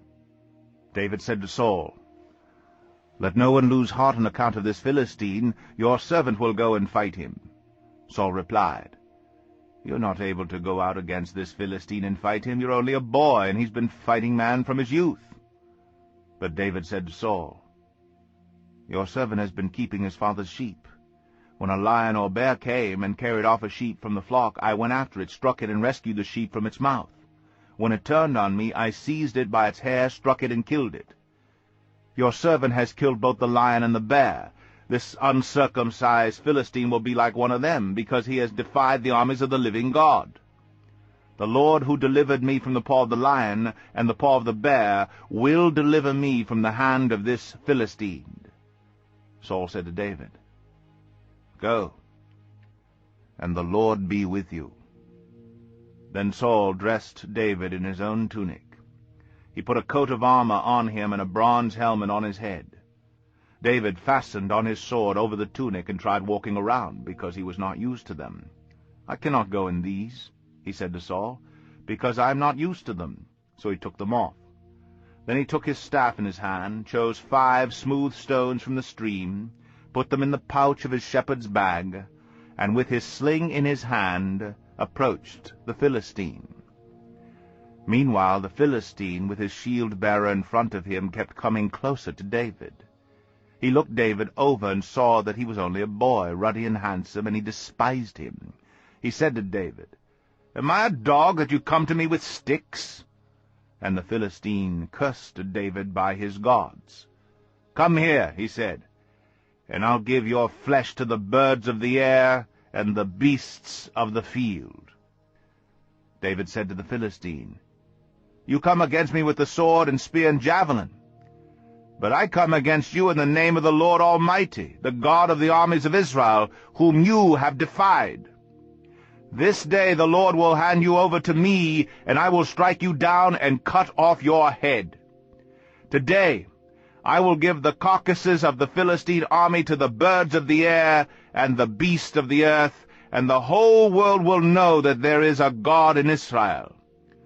All those gathered here will know that it is not by sword or spear that the Lord saves, for the battle is the Lord's, and he will give all of you into our hands." As the Philistine moved closer to attack him, David ran quickly toward the battle line to meet him. Reaching into his bag and taking out a stone, he slung it and struck the Philistine on the forehead. The stone sank into his forehead, and he fell face down on the ground. So David triumphed over the Philistine with a sling and a stone. Without a sword in his hand, he struck down the Philistine and killed him. David ran and stood over him. He took hold of the Philistine's sword and drew it from the scabbard. After he killed him, he cut off his head with the sword. When the Philistines saw that their hero was dead, they turned and ran. Then the men of Israel and Judah surged forward with a shout and pursued the Philistines to the entrance of Gath and to the gates of Ekron. Their dead were strewn along the Sharaim road to Gath and Ekron. When the Israelites returned from chasing the Philistines, they plundered their camp. David took the Philistine's head and brought it to Jerusalem, and he put the Philistines' weapons in his own tent. As Saul watched David going out to meet the Philistine, he said to Abner, commander of the army, "Abner, whose son is that young man?" Abner replied, "As surely as you live, O king, I don't know." The king said, "Find out whose son this young man is." As soon as David returned from killing the Philistine, Abner took him and brought him before Saul, with David still holding the Philistine's head. "Whose son are you, young man?" Saul asked him. David said, I am the son of your servant Jesse of Bethlehem. 1 Samuel 18. After David had finished talking with Saul, Jonathan became one in spirit with David, and he loved him as himself. From that day Saul kept David with him and did not let him return to his father's house. And Jonathan made a covenant with David because he loved him as himself. Jonathan took off the robe he was wearing and gave it to David, along with his tunic and even his sword, his bow, and his belt. Whatever Saul sent him to do, David did it so successfully that Saul gave him a high rank in the army. This pleased all the people, and Saul's officers as well. When the men were returning home after David had killed the Philistine, the women came out from all the towns of Israel to meet King Saul with singing and dancing, with joyful songs and with tambourines and lutes. As they danced, they sang, "Saul has slain his thousands, and David his tens of thousands." Saul was very angry. This refrain galled him. They have credited David with tens of thousands, he thought, but me with only thousands. What more can he get but the kingdom? And from that time on, Saul kept a jealous eye on David. The next day an evil spirit from God came forcefully upon Saul. He was prophesying in his house while David was playing the harp, as he usually did. Saul had a spear in his hand, and he hurled it, saying to himself, "I'll pin David to the wall." But David eluded him twice. Saul was afraid of David because the Lord was with David, but had left Saul. So he sent David away from him and gave him command over 1,000 men, and David led the troops in their campaigns. In everything he did he had great success because the Lord was with him. When Saul saw how successful he was afraid of him, but all Israel and Judah loved David because he led them in their campaigns. Saul said to David, "Here's my older daughter, Merab. I will give her to you in marriage. Only serve me bravely and fight the battles of the Lord." For Saul said to himself, "I will not raise a hand against him. Let the Philistines do that." But David said to Saul, "Who am I, and what is my family or my father's clan in Israel, that I should become the king's son-in-law?" So when the time came for Merab, Saul's daughter, to be given to David, she was given in marriage to Adriel of Meholah. Now Saul's daughter Michal was in love with David, and when they told Saul about it, he was pleased. "I will give her to him," he thought, "so that she may be a snare to him, and so that the hand of the Philistines may be against him."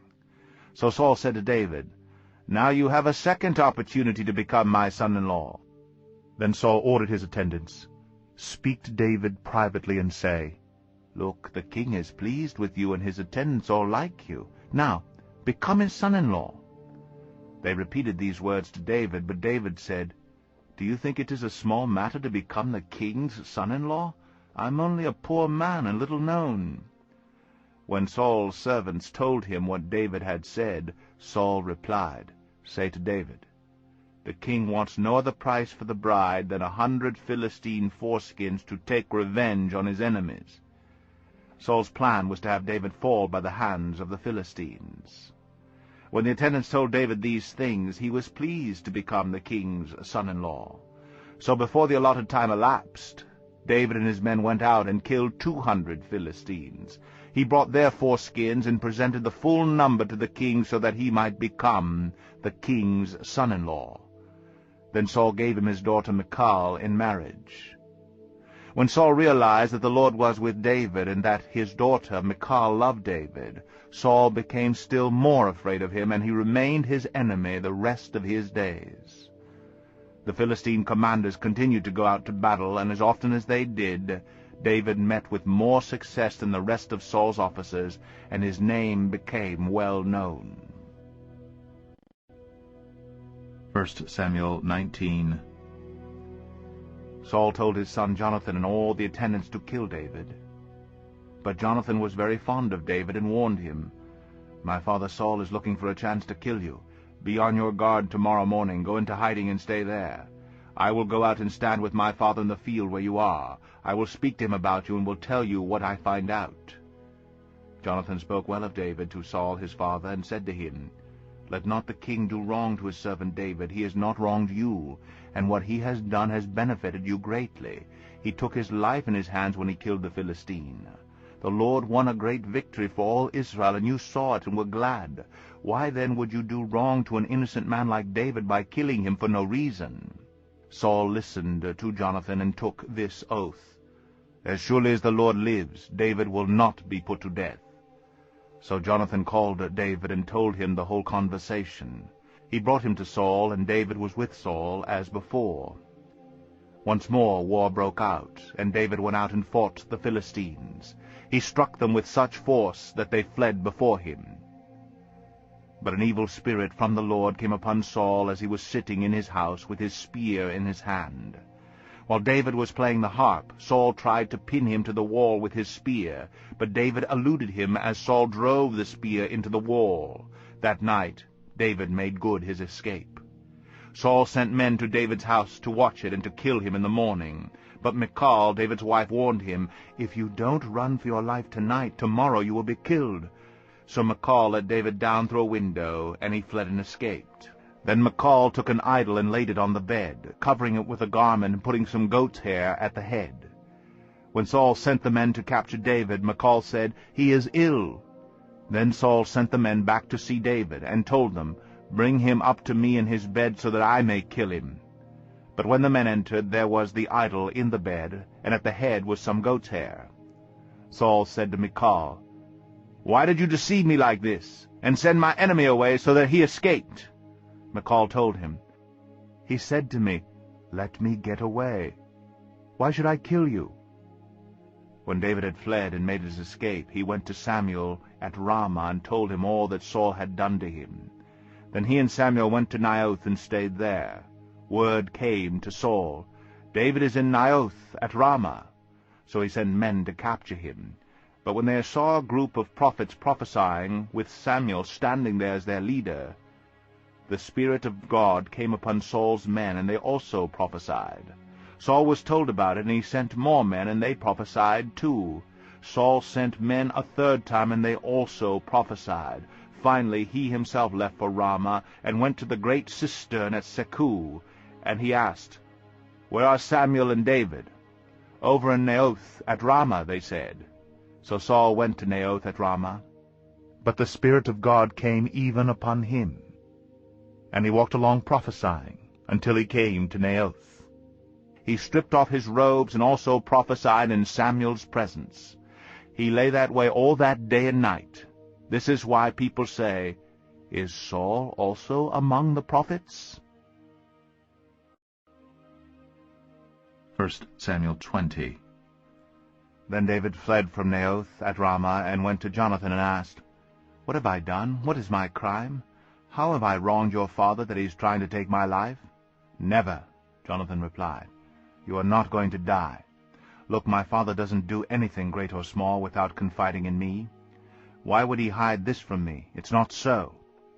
But David took an oath and said, "Your father knows very well that I have found favor in your eyes, and he has said to himself, 'Jonathan must not know this, or he will be grieved.'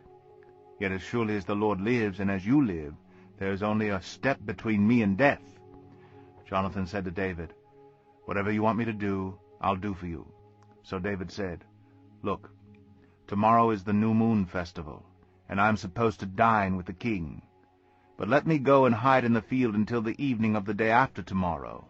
If your father misses me at all, tell him David earnestly asked my permission to hurry to Bethlehem, his hometown, because an annual sacrifice is being made there for his whole clan.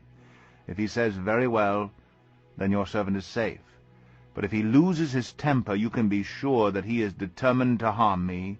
As for you, show kindness to your servant, for you have brought him into a covenant with you before the Lord. If I am guilty, then kill me yourself. Why hand me over to your father?" "Never," Jonathan said. "If I had the least inkling that my father was determined to harm you, wouldn't I tell you?" David asked, "Who will tell me if your father answers you harshly?" "Come," Jonathan said, "let's go out into the field." So they went there together. Then Jonathan said to David, "By the Lord, the God of Israel, I will surely sound out my father by this time the day after tomorrow. If he is favorably disposed toward you, will I not send you word and let you know? But if my father is inclined to harm you, may the Lord deal with me, be it ever so severely, if I do not let you know, and send you away safely. May the Lord be with you as he has been with my father. But show me unfailing kindness like that of the Lord as long as I live, so that I may not be killed. And do not ever cut off your kindness from my family, not even when the Lord has cut off every one of David's enemies from the face of the earth. So Jonathan made a covenant with the house of David, saying, May the Lord call David's enemies to account. And Jonathan had David reaffirm his oath out of love for him, because he loved him as he loved himself. Then Jonathan said to David, Tomorrow is the new moon festival. You will be missed, because your seat will be empty. The day after tomorrow, toward evening, go to the place where you hid when this trouble began, and wait by the stone of Ezel. I will shoot 3 arrows to the side of it, as though I was shooting at a target. Then I will send a boy and say, Go, find the arrows. If I say to him, Look, the arrows are on this side of you, bring them here. Then come, because as surely as the Lord lives, you are safe, there is no danger. But if I say to the boy, Look, the arrows are beyond you, then you must go, because the Lord has sent you away. And about the matter you and I discussed, remember, the Lord is witness between you and me forever. So David hid in the field, and when the new moon festival came, the king sat down to eat. He sat in his customary place by the wall opposite Jonathan, and Abner sat next to Saul, but David's place was empty. Saul said nothing that day, for he thought, Something must have happened to David to make him ceremonially unclean. Surely he is unclean. But the next day, the 2nd day of the month, David's place was empty again.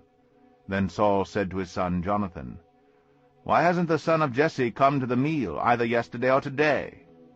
Jonathan answered, David earnestly asked me for permission to go to Bethlehem. He said, Let me go, because our family is observing a sacrifice in the town, and my brother has ordered me to be there.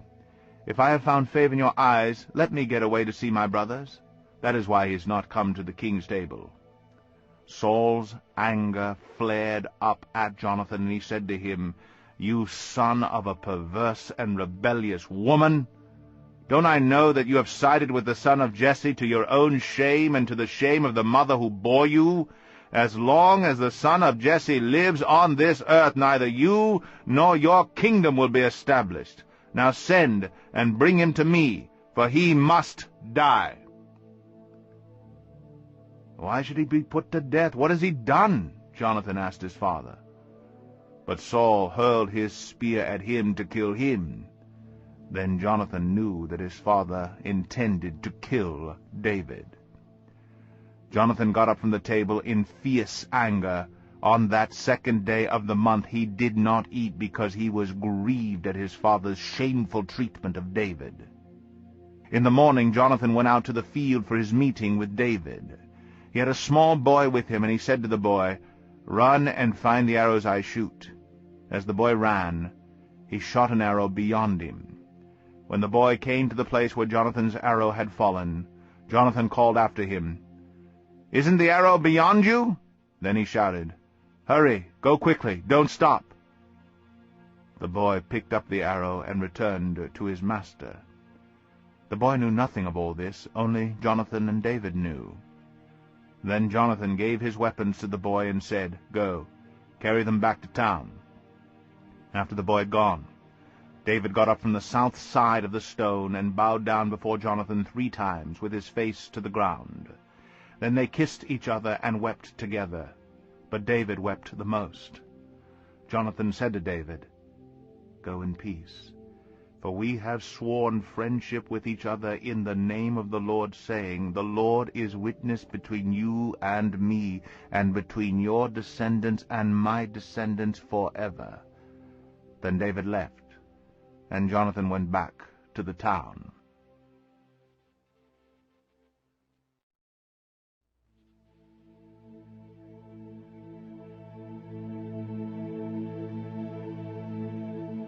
1 Samuel 21. David went to Nob, to Ahimelech the priest.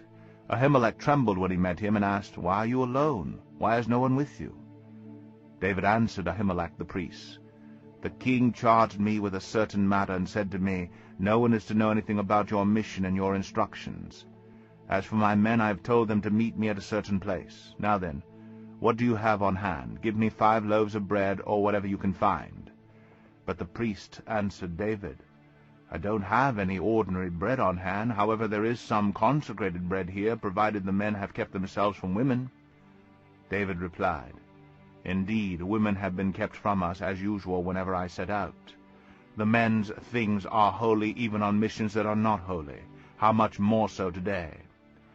So the priest gave him the consecrated bread, since there was no bread there except the bread of the presence that had been removed from before the Lord and replaced by hot bread on the day it was taken away.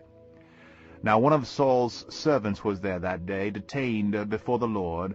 He was Doeg the Edomite, Saul's head shepherd. David asked Ahimelech, 'Don't you have a spear or sword here?' 'I haven't brought my sword or any other weapon because the king's business was urgent.' The priest replied, 'The sword of Goliath the Philistine, whom you killed in the valley of Elah, is here. It is wrapped in a cloth behind the ephod. If you want it, take it. There is no sword here but that one.' David said, 'There is none like it. Give it to me.' That day David fled from Saul and went to Achish, king of Gath. But the servants of Achish said to him, 'Isn't this David, the king of the land? Isn't he the one they sing about in their dances? Saul has slain his thousands, and David his tens of thousands.' David took these words to heart and was very much afraid of Achish, king of Gath. So he pretended to be insane in their presence, and while he was there in their hands he acted like a madman, making marks on the doors of the gate and letting saliva run down his beard. Achish said to his servants, 'Look at that man. He is insane. Why bring him to me? Am I so short of madmen that you have to bring this fellow here to carry on like this in front of me? Must this man come into my house?' 1 Samuel 22. David left Gath and escaped to the cave of Adullam. When his brothers and his father's household heard about it, they went down to him there. All those who were in distress or in debt or discontented gathered round him, and he became their leader. About 400 men were with him. From there David went to Mizpah in Moab, and said to the king of Moab, 'Would you let my father and my mother come and stay with you until I learn what God will do for me?' So he left them with the king of Moab, and they stayed with him as long as David was in the stronghold. But the prophet Gad said to David, 'Do not stay in the stronghold. Go into the land of Judah.' So David left and went to the forest of Hereth. Now Saul heard that David and his men had been discovered, and Saul, spear in hand, was seated under the tamarisk tree on the hill at Gibeah with all his officials standing round him. Saul said to them, 'Listen, men of Benjamin, will the son of Jesse give all of you fields and vineyards? Will he make all you commanders of thousands and commanders of hundreds? Is that why you have all conspired against me? No one tells me when my son makes a covenant with the son of Jesse. None of you is concerned about me or tells me that my son has incited my servant to lie and wait for me, as he does today.' But Doeg the Edomite, who was standing with Saul's officials, said, 'I saw the son of Jesse come to Ahimelech, the son of Ahitub at Nob. Ahimelech inquired of the Lord for him. He also gave him provisions and the sword of Goliath the Philistine.' Then the king sent for the priest Ahimelech, son of Ahitub, and his father's whole family, who were the priests at Nob, and they all came to the king. Saul said, 'Listen now, son of Ahitub.' 'Yes, my lord,' he answered. Saul said to him, 'Why have you conspired against me, you and the son of Jesse, giving him bread and a sword and inquiring of God for him, so that he has rebelled against me and lies in wait for me, as he does today?' Ahimelech answered the king, 'Who of all your servants is as loyal as David, the king's son-in-law, the captain of your bodyguard, and highly respected in your household? Was that day the first time I inquired of God for him? Of course not. Let not the king accuse your servant or any of his father's family, for your servant knows nothing at all about this whole affair.' But the king said, You will surely die, Ahimelech, you and your father's whole family." Then the king ordered the guards at his side, "Turn, and kill the priests of the Lord, because they too have sided with David. They knew he was fleeing, yet they did not tell me." But the king's officials were not willing to raise a hand to strike the priests of the Lord. The king then ordered Doeg, "You turn and strike down the priests." So Doeg the Edomite turned and struck them down. That day he killed 85 men who wore the linen ephod.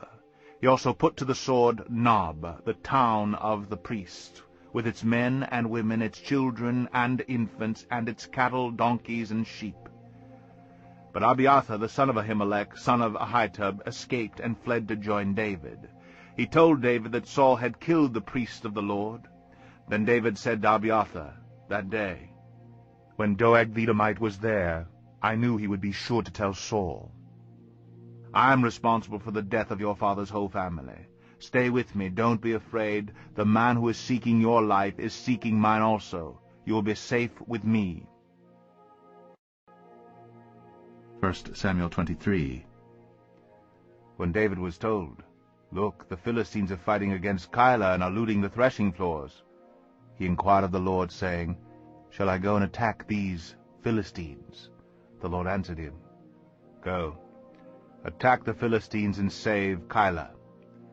But David's men said to him, "Here in Judah we are afraid. How much more then if we go to Keilah against the Philistine forces?" Once again David inquired of the Lord, and the Lord answered him, "Go down to Keilah, for I am going to give the Philistines into your hand." So David and his men went to Keilah, fought the Philistines, and carried off their livestock. He inflicted heavy losses on the Philistines, and saved the people of Keilah. Now Abiathar the son of Ahimelech had brought the ephod down with him when he fled to David at Keilah. Saul was told that David had gone to Keilah, and he said, "God has handed him over to me, for David has imprisoned himself by entering a town with gates and bars." And Saul called up all his forces for battle, to go down to Keilah, to besiege David and his men. When David learned that Saul was plotting against him, he said to Abiathar the priest, "Bring the ephod." David said, "O Lord, God of Israel, your servant has heard definitely that Saul plans to come to Keilah and destroy the town on account of me. Will the citizens of Keilah surrender me to him? Will Saul come down as your servant has heard? O Lord, God of Israel, tell your servant." And the Lord said, "He will." Again David asked, "Will the citizens of Keilah surrender me and my men to Saul?" And the Lord said, "They will." So David and his men, about 600 in number, left Keilah and kept moving from place to place. When Saul was told that David had escaped from Keilah, he did not go there. David stayed in the desert strongholds and in the hills of the desert of Ziph. Day after day Saul searched for him, but God did not give David into his hands. While David was at Horesh in the desert of Ziph, he learned that Saul had come out to take his life. And Saul's son Jonathan went to David at Horesh and helped him find strength in God. "Don't be afraid," he said. "My father Saul will not lay a hand on you. You will be king over Israel, and I will be second to you. Even my father Saul knows this." The two of them made a covenant before the Lord. Then Jonathan went home, but David remained at Horesh. The Ziphites went up to Saul at Gibeah and said, "Is not David hiding among us in the strongholds of Horesh, on the hill of Hachilah, south of Jeshimon? Now, O king, come down whenever it pleases you to do so, and we will be responsible for handing him over to the king." Saul replied, "The Lord bless you for your concern for me. Go and make further preparation. Find out where David usually goes and who has seen him there. They tell me he is very crafty. Find out about all the hiding places he uses and come back to me with definite information. Then I will go with you. If he is in the area, I will track him down among all the clans of Judah." So they set out and went to Ziph ahead of Saul. Now David and his men were in the desert of Maon in the Arabah south of Jeshimon. Saul and his men began the search, and when David was told about it, he went down to the rock and stayed in the desert of Maon. When Saul heard this, he went into the desert of Maon in pursuit of David. Saul was going along one side of the mountain, and David and his men were on the other side, hurrying to get away from Saul. As Saul and his forces were closing in on David and his men to capture them, a messenger came to Saul, saying, "Come quickly, the Philistines are raiding the land." Then Saul broke off his pursuit of David and went to meet the Philistines. That is why this place is called Selah Hamalakoth. And David went up from there and lived in the strongholds of En-gedi. 1 Samuel 24. After Saul returned from pursuing the Philistines, he was told, "David is in the desert of En-gedi." So Saul took 3,000 chosen men from all Israel, and set out to look for David and his men near the crags of the wild goats. He came to the sheep pens along the way. A cave was there, and Saul went in to relieve himself. David and his men were far back in the cave. The men said, "This is the day the Lord spoke of when he said to you, 'I will give your enemy into your hands for you to deal with as you wish.'" Then David crept up unnoticed and cut off a corner of Saul's robe. Afterward David was conscience-stricken for having cut off a corner of his robe. He said to his men, "The Lord forbid that I should do such a thing to my master the Lord's anointed, or lift my hand against him, for he is the anointed of the Lord." With these words David rebuked his men, and did not allow them to attack Saul. And Saul left the cave and went his way. Then David went out of the cave and called out to Saul, "My lord, the king!" When Saul looked behind him, David bowed down and prostrated himself with his face to the ground. He said to Saul, "Why do you listen when men say, 'David is bent on harming you'? This day you have seen with your own eyes how the Lord delivered you into my hands in the cave. Some urged me to kill you, but I spared you. I said, 'I will not lift my hand against my master, because he is the Lord's anointed.' See, my father, look at this piece of your robe in my hand. I cut off the corner of your robe, but did not kill you. Now understand and recognize that I am not guilty of wrongdoing or rebellion. I have not wronged you, but you are hunting me down to take my life. May the Lord judge between you and me, and may the Lord avenge the wrongs you have done to me, but my hand will not touch you. As the old saying goes, from evildoers come evil deeds, so my hand will not touch you." Against whom has the king of Israel come out? Whom are you pursuing? A dead dog? A flea? May the Lord be our judge and decide between us. May he consider my cause and uphold it. May he vindicate me by delivering me from your hand. When David finished saying this, Saul asked, "Is that your voice, David my son?" And he wept aloud. "You are more righteous than I," he said. "You have treated me well, but I have treated you badly. You have just now told me of the good you did to me. The Lord delivered me into your hands, but you did not kill me. When a man finds his enemy, does he let him get away unharmed? May the Lord reward you well for the way you treated me today. I know that you will surely be king, and that the kingdom of Israel will be established in your hands. Now swear to me by the Lord that you will not cut off my descendants or wipe out my name from my father's family." So David gave his oath to Saul. Then Saul returned home. But David and his men went up to the stronghold. 1 Samuel 25. Now Samuel died, and all Israel assembled and mourned for him, and they buried him at his home in Ramah. Then David moved down into the desert of Maon. A certain man in Maon who had property there at Carmel was very wealthy. He had 1,000 goats and 3,000 sheep, which he was shearing in Carmel. His name was Nabal, and his wife's name was Abigail. She was an intelligent and beautiful woman, but her husband, a Calebite, was surly and mean in his dealings. While David was in the desert, he heard that Nabal was shearing sheep. So he sent 10 young men and said to them, "Go up to Nabal at Carmel and greet him in my name. Say to him, 'Long life to you, good health to you and your household, and good health to all that is yours.' Now I hear that it is sheep-shearing time. When your shepherds were with us, we did not mistreat them, and the whole time they were at Carmel nothing of theirs was missing. Ask your own servants, and they will tell you. Therefore be favorable toward my young men, since we come at a festive time. Please give your servants and your son David whatever you can find for them." When David's men arrived, they gave Nabal this message in David's name. Then they waited. Nabal answered David's servants, "Who is this David? Who is this son of Jesse? Many servants are breaking away from their masters these days. Why should I take my bread and water and the meat I have slaughtered for my shearers, and give it to men coming from who knows where?" David's men turned around and went back. When they arrived, they reported every word. David said to his men, "Put on your swords." So they put on their swords, and David put on his. About 400 men went up with David, while 200 stayed with the supplies.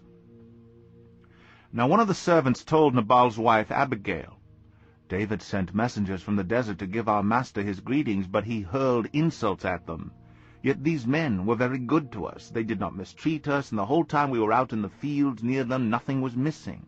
Night and day they were a wall around us all the time we were herding our sheep near them. Now think it over and see what you can do, because disaster's hanging over our master and his whole household. He is such a wicked man that no one can talk to him." Abigail lost no time. She took 200 loaves of bread, 2 skins of wine, 5 dressed sheep, 5 seahs of roasted grain, 100 cakes of raisins, and 200 cakes of pressed figs, and loaded them on donkeys. Then she told her servants, "Go on ahead, I'll follow you." But she did not tell her husband Nabal. As she came riding her donkey into a mountain ravine, there were David and his men descending toward her, and she met them. David had just said, "It's been useless, all my watching over this fellow's property in the desert so that nothing of his was missing. He has paid me back evil for good. May God deal with David, be it ever so severely, if by morning I leave alive 1 male of all who belong to him." When Abigail saw David, she quickly got off her donkey and bowed down before David with her face to the ground. She fell at his feet and said, "My lord, let the blame be on me alone. Please, let your servant speak to you. Hear what your servant has to say. May my lord pay no attention to that wicked man Nabal. He is just like his name. His name is Fool, and folly goes with him. But as for me, your servant, I did not see the men my master sent. Now since the Lord has kept you, my master, from bloodshed and from avenging yourself with your own hands, as surely as the Lord lives and as you live, may your enemies and all who intend to harm my master be like Nabal.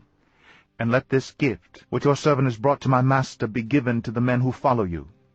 Please forgive your servant's offense, for the Lord will certainly make a lasting dynasty for my master, because he fights the Lord's battles. Let no wrongdoing be found in you as long as you live. Even though someone is pursuing you to take your life, the life of my master will be bound securely in the bundle of the living by the Lord your God. But the lives of your enemies will hurl away as from the pocket of a sling. When the Lord has done for my master every good thing he promised concerning him, and has appointed him leader over Israel, my master will not have on his conscience the staggering burden of needless bloodshed or of having avenged himself. And when the Lord has brought my master success, remember your servant." David said to Abigail, "Praise be to the Lord, the God of Israel, who has sent you today to meet me. May you be blessed for your good judgment and for keeping me from bloodshed this day and from avenging myself with my own hands. Otherwise, as surely as the Lord, the God of Israel, lives, who has kept me from harming you, if you had not come quickly to meet me, not 1 male belonging to Nabal would have been left alive by daybreak." Then David accepted from her hand what she had brought him and said, "Go home in peace. I have heard your words and granted your request." When Abigail went to Nabal, he was in the house holding a banquet like that of a king. He was in high spirits and very drunk, so she told him nothing until daybreak. Then in the morning, when Nabal was sober, his wife told him all these things, and his heart failed him, and he became like a stone. About 10 days later, the Lord struck Nabal, and he died. When David heard that Nabal was dead, he said, "Praise be to the Lord, who has upheld my cause against Nabal for treating me with contempt. He has kept his servant from doing wrong, and has brought Nabal's wrongdoing down on his own head." Then David sent word to Abigail, asking her to become his wife. His servants went to Carmel and said to Abigail, "David has sent us to you to take you to become his wife." She bowed down with her face to the ground and said, "Here is your maidservant, ready to serve you and wash the feet of my master's servants." Abigail quickly got on a donkey, and attended by her 5 maids, went with David's messengers and became his wife. David also married Ahinoam of Jezreel, and they both were his wives. But Saul had given his daughter Michal, David's wife, to Paltiel, son of Laish, who was from Galim. 1 Samuel 26. The Ziphites went to Saul at Gibeah and said, "Is not David hiding in the hill of Hachilah, which faces Jeshimon?" So Saul went down to the desert of Ziph with his 3,000 chosen men of Israel to search there for David. Saul made his camp beside the road on the hill of Hachilah facing Jeshimon, but David stayed in the desert. When he saw that Saul had followed him there, he sent out scouts and learned that Saul had definitely arrived. Then David set out and went to the place where Saul had camped. He saw where Saul and Abner, son of Ner, the commander of the army, had lain down. Saul was lying inside the camp with the army encamped around him. David then asked Ahimelech the Hittite and Abishai, son of Zeruiah, Joab's brother, "Who will go down into the camp with me to Saul?" "I'll go with you," said Abishai. So David and Abishai went to the army by night, and there was Saul lying asleep inside the camp with his spear stuck in the ground near his head. Abner and the soldiers were lying around him. Abishai said to David, "Today God has delivered your enemy into your hands. Now let me pin him to the ground with one thrust of my spear. I won't strike him twice." But David said to Abishai, "Don't destroy him. Who can lay a hand on the Lord's anointed and be guiltless? As surely as the Lord lives," he said, "the Lord himself will strike him. Either his time will come and he will die, or he will go into battle and perish. But the Lord forbid that I should lay a hand on the Lord's anointed. Now get the spear and water jug that are near his head, and let's go." So David took the spear and water jug near Saul's head, and they left. No one saw or knew about it, nor did anyone wake up. They were all sleeping because the Lord had put them into a deep sleep. Then David crossed over to the other side and stood on the top of the hill some distance away. There was a wide space between them. He called out to the army and to Abner, son of Ner, "Aren't you going to answer me, Abner?" Abner replied, "Who are you who calls to the king?" David said, "You're a man, aren't you? And who is like you in Israel? Why didn't you guard your lord the king? Someone came to destroy your lord the king. What you have done is not good. As surely as the Lord lives, you and your men deserve to die, because you did not guard your master the Lord's anointed. Look around you. Where's the king's spear and water jug that were near his head?"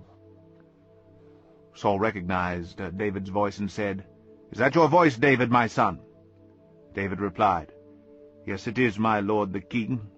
And he added, "Why is my lord pursuing his servant? What have I done, and what wrong am I guilty of? Now let my lord the king listen to his servant's words. If the Lord has incited you against me, then may he accept an offering. If, however, men have done it, may they be cursed before the Lord. They have now driven me from my share in the Lord's inheritance, and have said, 'Go, serve other gods.' Now do not let my blood fall to the ground far from the presence of the Lord. The king of Israel has come out to look for a flea, as one hunts a partridge in the mountains." Then Saul said, "I have sinned. Come back, David, my son. Because you considered my life precious today, I will not try to harm you again. Surely I have acted like a fool, and have erred greatly." "Here is the king's spear," David answered. "Let one of your young men come over and get it. The Lord rewards every man for his righteousness and faithfulness. The Lord delivered you into my hands today, but I would not lay a hand on the Lord's anointed. As surely as I valued your life today, so may the Lord value my life and deliver me from all trouble." Then Saul said to David, "May you be blessed, my son David. You will do great things and surely triumph." So David went on his way, and Saul returned home. 1 Samuel 27. But David thought to himself, "One of these days I will be destroyed by the hand of Saul. The best thing I can do is to escape to the land of the Philistines. Then Saul will give up searching for me anywhere in Israel, and I will slip out of his hand." So David and the 600 men with him left and went over to Achish, son of Maok, king of Gath. David and his men settled in Gath with Achish. Each man had his family with him, and David had his 2 wives, Ahinoam of Jezreel and Abigail of Carmel, the widow of Nabal. When Saul was told that David had fled to Gath, he no longer searched for him. Then David said to Achish, "If I have found favor in your eyes, let a place be assigned to me in one of the country towns, that I may live there. Why should your servant live in the royal city with you?" So on that day Achish gave him Ziklag, and it has belonged to the kings of Judah ever since. David lived in Philistine territory 1 year and 4 months.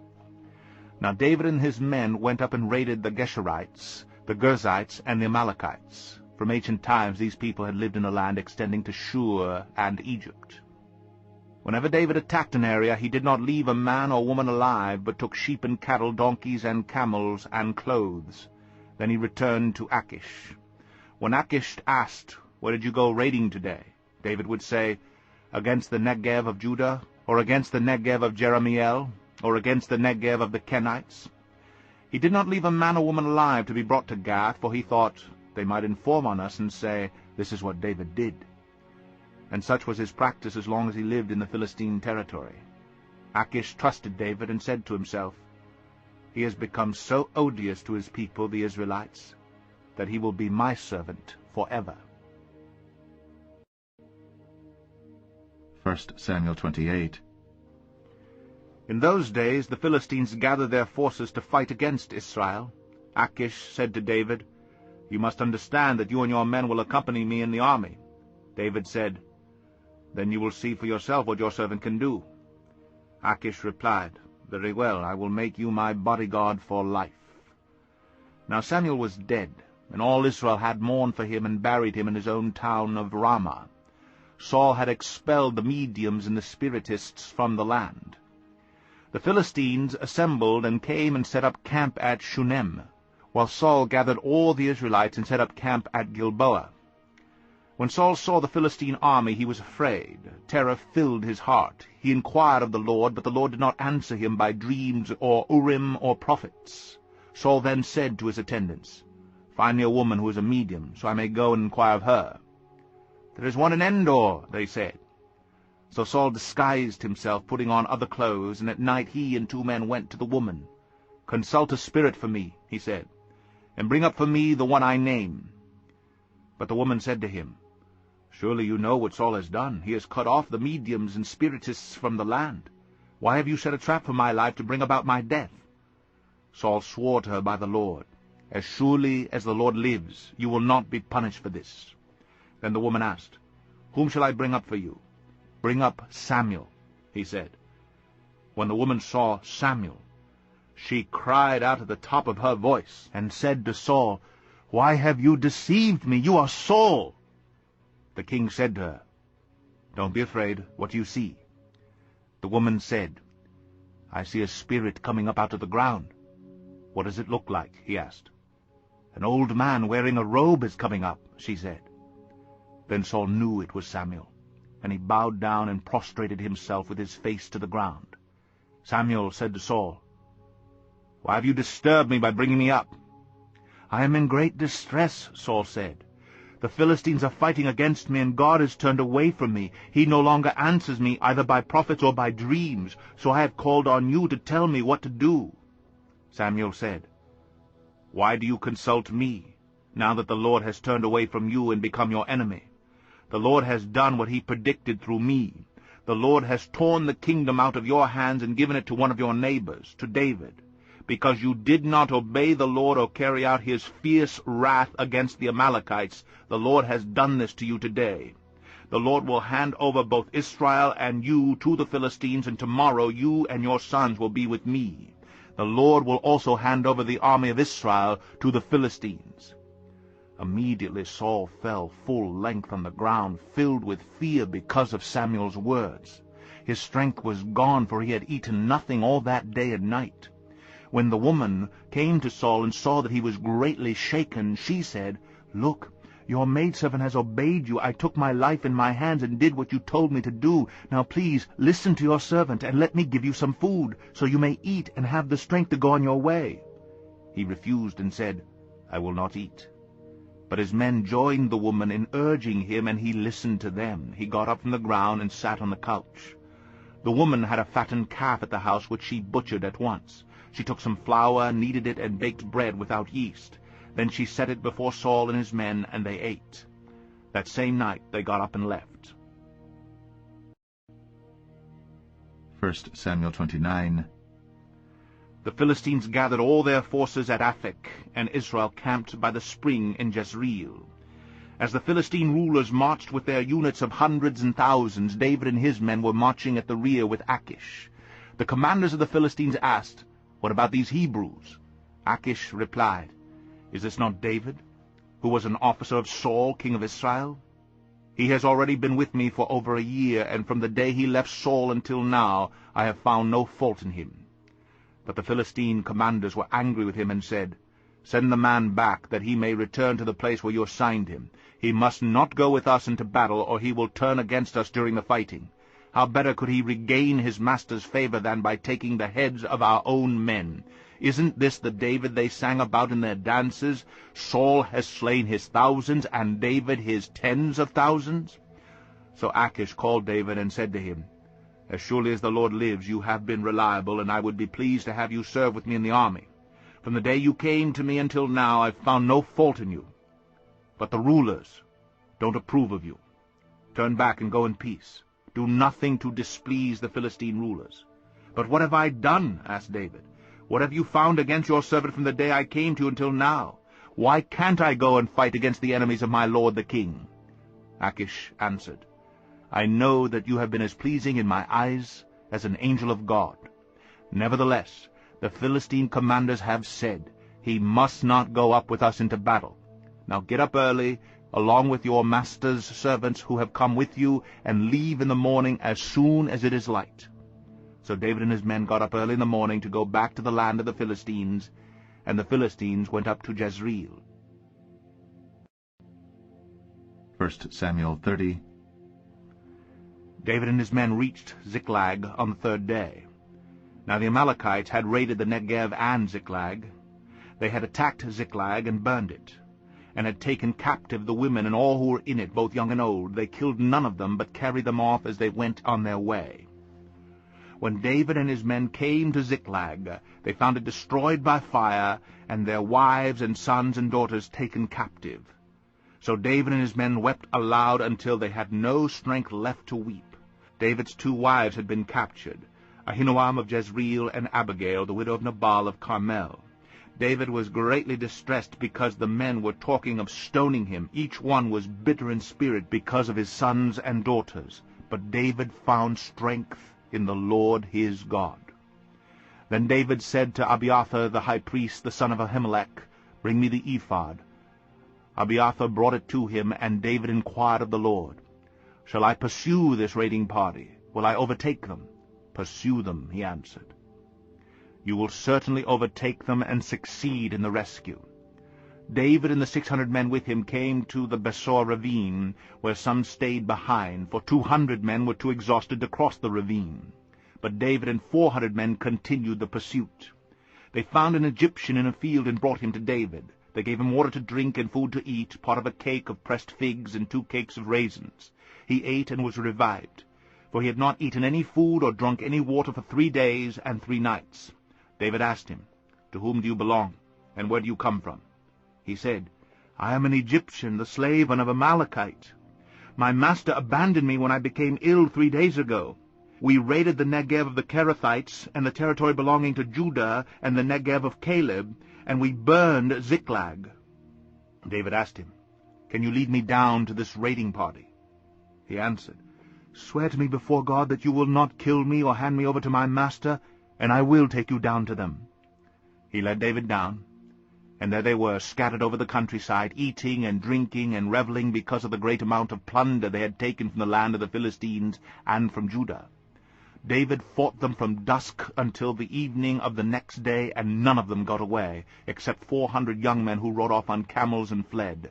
David recovered everything the Amalekites had taken, including his 2 wives. Nothing was missing, young or old, boy or girl, plunder, or anything else they had taken. David brought everything back. He took all the flocks and herds, and his men drove them ahead of the other livestock, saying, "This is David's plunder." Then David came to the 200 men who had been too exhausted to follow him and were left behind at the Besor ravine. They came out to meet David and the people with him.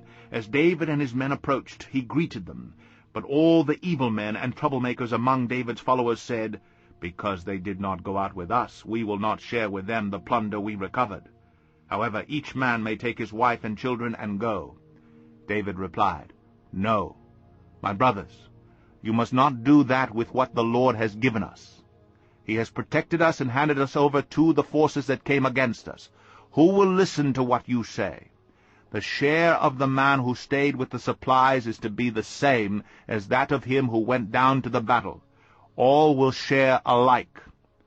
David made this a statute and ordinance for Israel from that day to this. When David arrived in Ziklag, he sent some of the plunder to the elders of Judah, who were his friends, saying, "Here is a present for you from the plunder of the Lord's enemies." He sent it to those who were in Bethel, Ramoth Negev, and Jattir, to those in Aroer, Siphmoth, Eshtemoa, and Rakal, to those in the towns of the Jerahmeelites and the Kenites, to those in Hormah, Bor-Ashan, Athak, and Hebron, and to those in all the other places where David and his men had roamed. 1 Samuel 31. Now the Philistines fought against Israel. The Israelites fled before them, and many fell slain on Mount Gilboa. The Philistines pressed hard after Saul and his sons, and they killed his sons Jonathan, Abinadab, and Malchishua. The fighting grew fierce around Saul, and when the archers overtook him, they wounded him critically. Saul said to his armor-bearer, "Draw your sword and run me through, or these uncircumcised fellows will come and run me through and abuse me." But his armor-bearer was terrified and would not do it, so Saul took his own sword and fell on it. When the armor-bearer saw that Saul was dead, he too fell on his sword and died with him. So Saul and his 3 sons and his armor-bearer and all his men died together that same day. When the Israelites along the valley and those across the Jordan saw that the Israelite army had fled, and that Saul and his sons had died, they abandoned their towns and fled, and the Philistines came and occupied them.